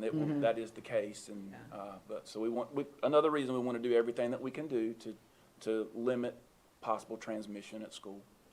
Do we have any reports from unmasking schools, such as Harnett and Union County, in terms of their year-round schools, as to what is happening with regard to quarantining? Do you understand what I'm asking? I'd be the one that would probably know the answer, and the answer is no. I would anticipate that they've had a positive experience because nobody started seeing spikes until the last 2 weeks of July, when many of the summer programs were winding down. They have some year-round programs. Yeah, they have just started as we got into mid-July, and so that information would start to come out here in the near term, but wouldn't be available to us just yet. I'd be very Sure. interested to know what they are doing in terms of quarantining for their masked and unmasked students. And I'd like to know also whether, are we mandated to follow the health department's guidelines here? For quarantines, is that what For you're asking? quarantines, right, correct. Yeah, and the answer to that is yes, we Okay. are. That is the only area where we really don't, and I want the public to understand this, we don't make the call on quarantines. That's the health department's call. So now, if somebody thinks that we've been a little bit, if we've sort of determined with a parent and our school nurse that somebody's been exposed and they're gonna be quarantining, if a parent says, hey, look, I think you guys are have you talked to the health department about this? If we haven't talked to the health department, the parent can say, can we talk to the health department? Then they'll make the final call on that. But that's a rare case. In almost every case, we've consulted with Melissa Fraley in the health department, as we're required to do. That is a statewide requirement. Now, does it vary, from jurisdiction? It always does. Right. But to the extent, I'm not going to be able to check with all my colleagues to exactly how that works across the state, but I do know the superintendents in those two counties and probably can get a response pretty quickly. I'd like to know, if you could possibly do that, I'd like to know what they're doing in terms of quarantining in those counties, and what's their experience in quarantining. Since they've gone off the deep end already, we probably should learn from their experience, and so we can figure out what to do ourselves, I do know in Lee County, where they are still requiring masks, they have a classroom quarantined at their year-round school at this time. I have grandchildren that attend that school who wear their mask quite happily every morning, and unfortunately, a teacher in another classroom actually was positive, and so her classroom, not my grandchildren's classrooms, but that other classroom is now quarantined. I'll try to have something for you within the next 48 hours. Thank you, appreciate it. And that brings me to a question. At this particular school in Lee County where the class is now quarantined, all they did was hand the children a packet and send them home with 2 weeks' worth of work, which is tough. I noticed it said one of the things that's been removed was the requirement for remote classroom or remote instruction is no longer a mandate. So are we already looking really, and this is not a part of the mass discussion, but are we already looking at how our teachers will cope when a classroom is quarantined, and are we still one-to-one and can proceed to be virtual such that our children don't suffer any more than they already are? We are looking at that. Our teachers, this was a tremendous challenge for them over the last year plus, and our teachers have grown in their ability to manage that. It's still not an easy task, but it's one in which I believe our teaching staff is ready for. Spoken with some principals about that and their perspectives, and that's basically what they say, is this is tough, but our teachers have really grown in their ability to do that, to be prepared to, whether it's offering synchronous opportunities to students, whether it's checking in with students while they can, recording things, et cetera. Our teachers will be beginning the school year, I know, ready to kind of balance that and manage that. I don't anticipate us handing big packets to kids as they go out the door, though. I think No, but it would be more online, I would think. I think most of what they would see would be with things on, whether it's on a Google platform, whether it's on Canvas. Canvas, 612 is all Canvas. Canvas. We also use Google Classroom in elementary and also use Seesaw in elementary. So those platforms, I had to remember the word seesaw. I couldn't remember. I almost said merry-go-round. But seesaw in elementary. So our teachers have really built up their skill sets over the last And I year. would say the more absences due to quarantine, the more demanding it is. And so, as staff has presented this to me, obviously, as I gave some thought to it as we were preparing for today, the issue for me is the quarantines. And what might we anticipate from that? And I appreciate your question, Mr. Levy. That's something that I do want to, personally want to have a little bit more time to ponder a little bit, and just the operational integrity of instruction, and just how much of that disruption is going to occur. My inquiries with the ABC Science Collaborative indicates that we could be in this situation for about a month or two, that potentially it wouldn't be beyond that.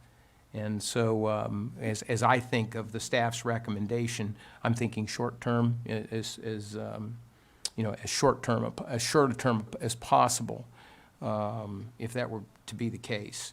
Were they the same people who said, we're just gonna do it to flatten the curve? Yeah, 2 weeks, 2 weeks to flatten the curve, and we're almost no. 18 Actually- months into 2 weeks to flatten the curve. Actually, the ABC Science Collaborative were some of the ones that really helped us move forward last year, when a lot of others were not I willing. was joking. Yeah, they were among the ones that really were willing to ask some tough questions that weren't tough enough for some folks in our community, but were a lot tougher than some other folks in our community.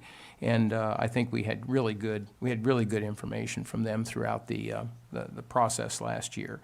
But they did come down on the side of thinking that, at least to start the year, that we should have universal masking.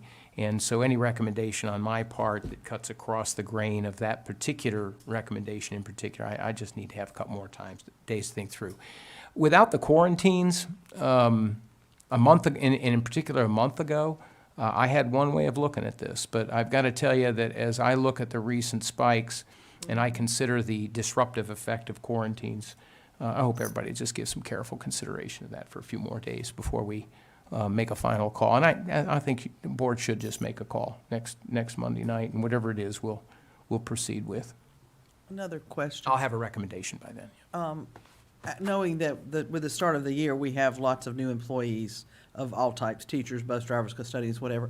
Are we, by chance, networking with the health department to have maybe a special day for school employees to get vaccines if they have not been vaccinated? I know you can walk into any CVS or whatever, Walgreens, and get a shot on demand, but something special to encourage those who have not been vaccinated to go on a particular day even to get Madam that Chair, done. we really have lots of evidence that indicates there's a high degree of compliance in our employees. I I'm know proud of that's an issue in other places, but when we had a registry last spring for vaccinations, we thought there was going to be a shortage of vaccines, so everybody signed up. And at that time, Ms. Murphy oversaw this. We had close to 87% of our employees had signed up to be vaccinated. Now, the vaccines came in with such a high level of supply that we didn't need to worry about this rather regimented way of doing it, so we just let everybody do it. Now, if that alone were my only case to make, then I really couldn't make the case. But then after that, the dramatic drop in our staff infections and quarantines really indicated that something very special had happened. So I think that we can do that, but to be honest with you, I think the folks that didn't get vaccinated so far, when you're down to only 10 to 20% of your employees, they're pretty strong feelings there, or they've got some pretty good reasons why they I'm haven't just done thinking it. of So. new ones coming in, you know. New ones coming in, the yeah. push to get everybody new to Moore County. Yes, ma'am, we can do that. With that. I have one more question about the athletic end of things too. And I had read that the NCHSAA had already said you would abide by the home county's requirements. I know Scotland County's already said all masks, or masks required for all. So our going there, no matter what we are, we'd be putting on a mask. Correct. But let's assume we're playing Lee County and they don't do masks. But we've required them. Since we've required them for our students, even though they're not required in Lee County, do we still require them on those students? That was something you didn't really answer. I asked that question, Yeah. actually. Or are we just gonna say, well, whatever you guys wanna do, because you've got this opportunity to play without masks? Didn't you say that it was home? It's that Yeah. it's whatever the home team is doing, but I would think, I believe this is probably a part of the discretion, or the decision the board is gonna make as well. How do we wanna specify and say that if you're, as a Moore County school student, if we're requiring them here at school every day, if we're requiring them at practice, we're requiring them in games here in Moore County on our campuses as a Moore County school student, when you go, you're still representing Moore County schools in your school, that they would also Have to do it, do yeah. that. But again, Right. Staff is responding to questions from the board, so I'm going to jump in with staff at this point and offer my thinking on that. To answer Mr. Holmes and Madam Chair, the staff does not know. Okay, we've not taken it that far. It would become a relevant question. If the board votes to make masks optional, then it's immaterial. Our kids won't be wearing masks. If we make masks required, then it is fair. We have to stop and think that just because the home team wears them, will we allow ours to, just because they wear them, just because they're not wearing it, will we allow ours to not wear it? Well, one would argue from a competitive standpoint, that doesn't make any sense. It's not fair to our kids, and that's true. Can't argue with that. But on the other hand, the quarantine issue applies to sports teams too. And so if I'm a coach and I'm going to an environment where the opposing team offers a elevated chance of my team getting quarantines, and then in the long run, we don't yet know from NCHSAA that if you refuse to play because of their rules, do you have to forfeit or can you reschedule? Not all that's been worked out. So we'd have to get into some technical details. So let me repeat, where we're at today is if this board chooses to make mask optional, it's a moot question because our kids would go to a mask optional home site and they would not wear masks. If this board mandates them, if this board wants to allow coaches to have discretion and ADs to have that discretion, then between now and next week, we need to give you if that's what my recommendation is going to be, I'm going to want to make sure I bring back a clear answer to that question. I'll make a note of it. Okay, another question. I'm thinking out loud a little bit there, if you'll permit me. Thank you. I had been scanning the list of school systems that have made decisions, which a very small portion of school systems have actually gone ahead and decided, since the toolkit just came out again. But on a lot of the ones that did, a good number of them were making it optional, but not on buses. On buses, it was mandatory. So there could be a two-level or two-tiered requirement, and that still follows the guidelines. It does, and I think that could be that board's interpretation of what's come out from, in the toolkit and from the CDC that says school bus, yellow school bus transportation is a form of conveyance, and thus is required by the CDC to wear masks.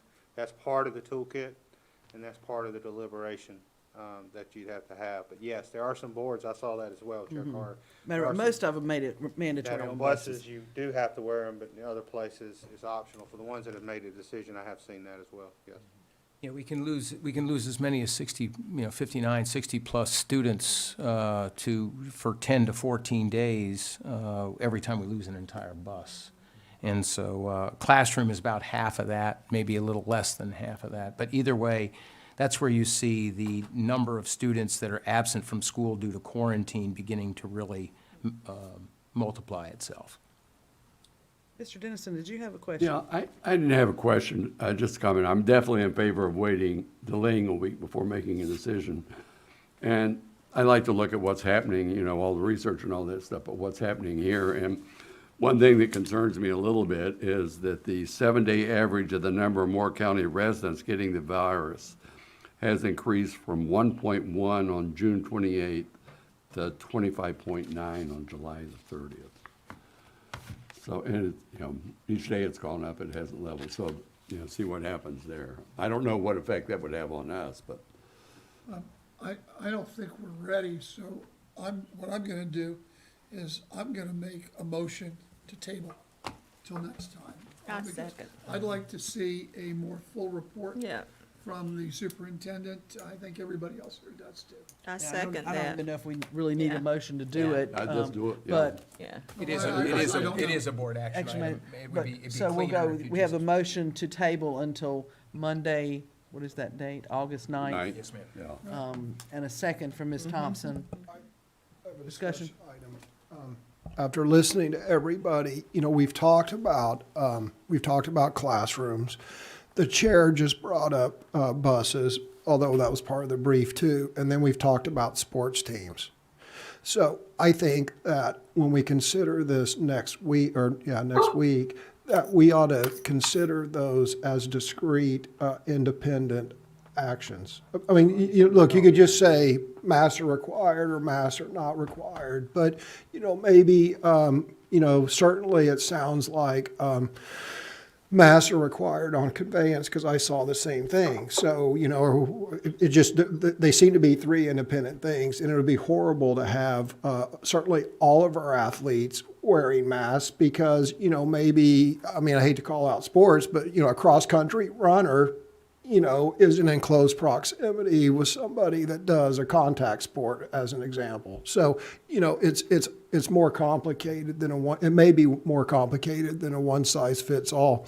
And the other thing is, I think probably 30%, maybe more of school districts have already decided this issue. I think it's like, And a heavy pattern of masks optional so far. The thing that I've noticed with that are those are the masks optional decision is, in my view, the easiest one to make in terms of execution. You just mask optional. You really don't have a lot of other considerations. It's when you go to look at the mask mandate that you've got some technicalities you got to work through. So those that knew up front, like I would have recommended a month ago, that we'd be mask optional and wouldn't even have batted an eyelash on it. It's these changes that have occurred since then and how that would affect our quarantines. That's got me a little second guessing today. So in their cases, that they're comfortable with sticking with that. They've made that move. The ones that are looking to do otherwise, and I'm basing this on my monthly regional superintendent's call last week. We've got about 7 or 8 in our region that are probably going to end up mandated masks, and multiple ones of those touch us. Good chance. Scotland, Hoke, Richmond, Anson doesn't touch us, but they're close. Montgomery's not in. Randolph's not in. Chatham's not in. Harnett probably going to be optional. Lee, we don't know. Cumberland, probably mandated. So Cumberland, Hoke, Robinson, Scotland, Richmond, Anson, high level of probability that they'll be taken mandated very seriously if not doing it, and then a few others that aren't. So I can't get an easy answer there, Mr. Hensley. At this point, it tells me, oh, there's the answer. Look at how the others are doing it. I think they're going to end up being maybe 60-40 split or 50-50 statewide by the time we're done. But I would imagine that the superintendent is going to give us, if whatever the recommendation is, it'll have all the nuances in it. As best we can, As yeah. best you can. Yeah. Moving target. That's true. Yeah, moving target. Just one thing in response to the example Mr. Hensley gave, just remember that our recommendation is for masking indoors. So for example, with cross-country outdoors, we're not recommending mask And outdoors. clarify, football is an outdoor contact sport. What is the NCHSA's position on Yes, that? it's no mask. No mask outdoors, since it's outdoors, Right. irrespective of Currently, being that's where contact. it's at now. So really, the only issue is volleyball. Correct. Well, For the fall. basketball, wrestling. Well, no, for the fall. For the For fall. the fall sports. And the staff recommendation as of now is just for the month of September. Am Indoor I mask. understanding that correctly? Yes, sir. And then month by month, you know, this board will be brought back before this board on a monthly basis unless the board wants to give me some authorization if the numbers look good or certain metrics are met, that I could just go the other way. I could make it optional, if that were the case.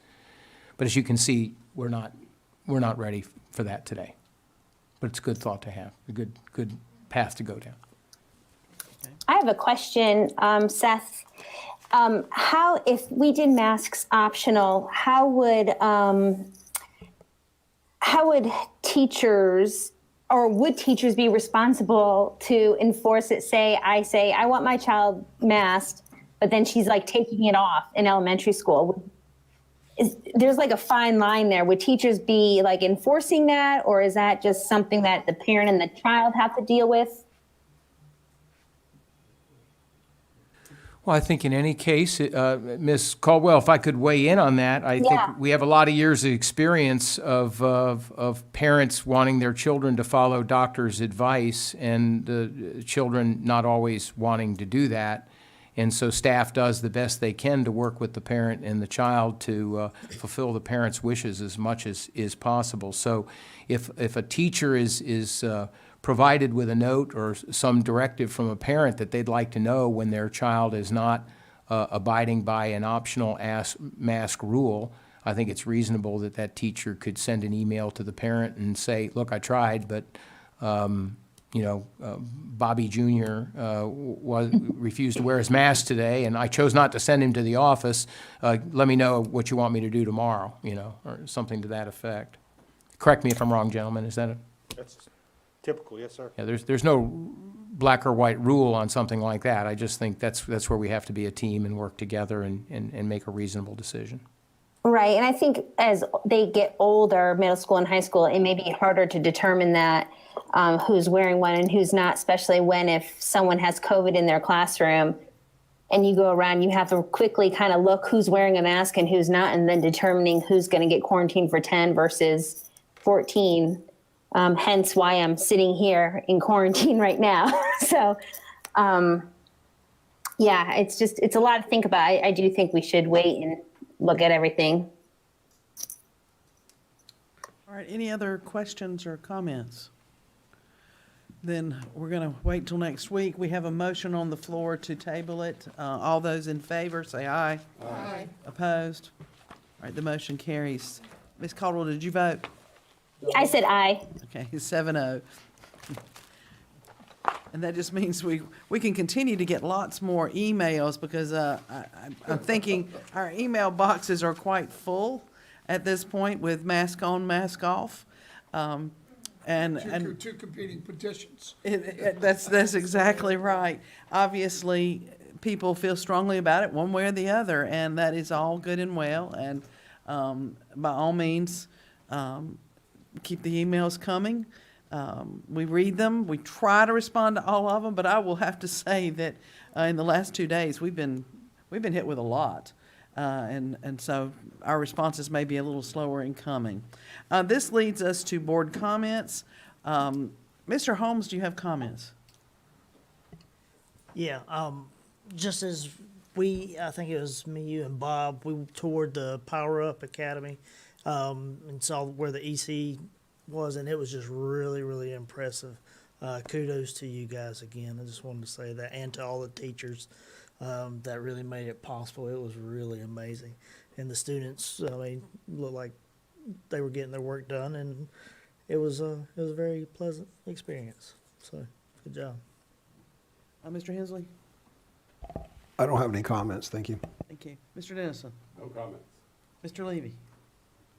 Yeah, just looking forward to a very good and productive new year, and Also, once again, congratulations to the staff for that forward-facing information on the new social studies. I think we're really unique in the state for doing that. And I think our parents should be happy, and we should also all be proud of it. Thank you. Ms. Thompson? My comment is just congratulations again to our graduates, our summer graduates from Pinckney. That is always just very special. And to just see them with just so much excitement and hugging and loving on their teachers just touches your heart. And it was a great afternoon. So thanks to the principal and the teachers and everyone for making that happen. Thank you. I have no comments. Ms. Caldwell, do you have comments? I was waiting. I was like, I'm looking up at the ceiling. Are you up there? don't forget you have about me. comments? No, I actually don't. I was gonna say, keep the emails coming. We do read them, just like you were saying. It is hard to respond. I was trying to respond to everybody, and it's just we've been overwhelmed with them. So if you just get a thank you for me, that's just kind of an acknowledgement that I have read it, and I do appreciate it. Thank you up there. You're coming in from a speaker just about over our heads here, so. Well, I will say too that hopefully I'll be with you guys because my quarantine should be ending. So I should be with you guys next Monday. Well, thank you. And with that, let's all go out and get vaccinated if we haven't. I know there are people who can't, but if you can take advantage of it, walk in that CVS. Move the meeting be adjourned. Second. All right, it's been moved and seconded to adjourn. All those in favor? Aye. Opposed? All right, the motion is adjourned. The meeting is adjourned. Thank you.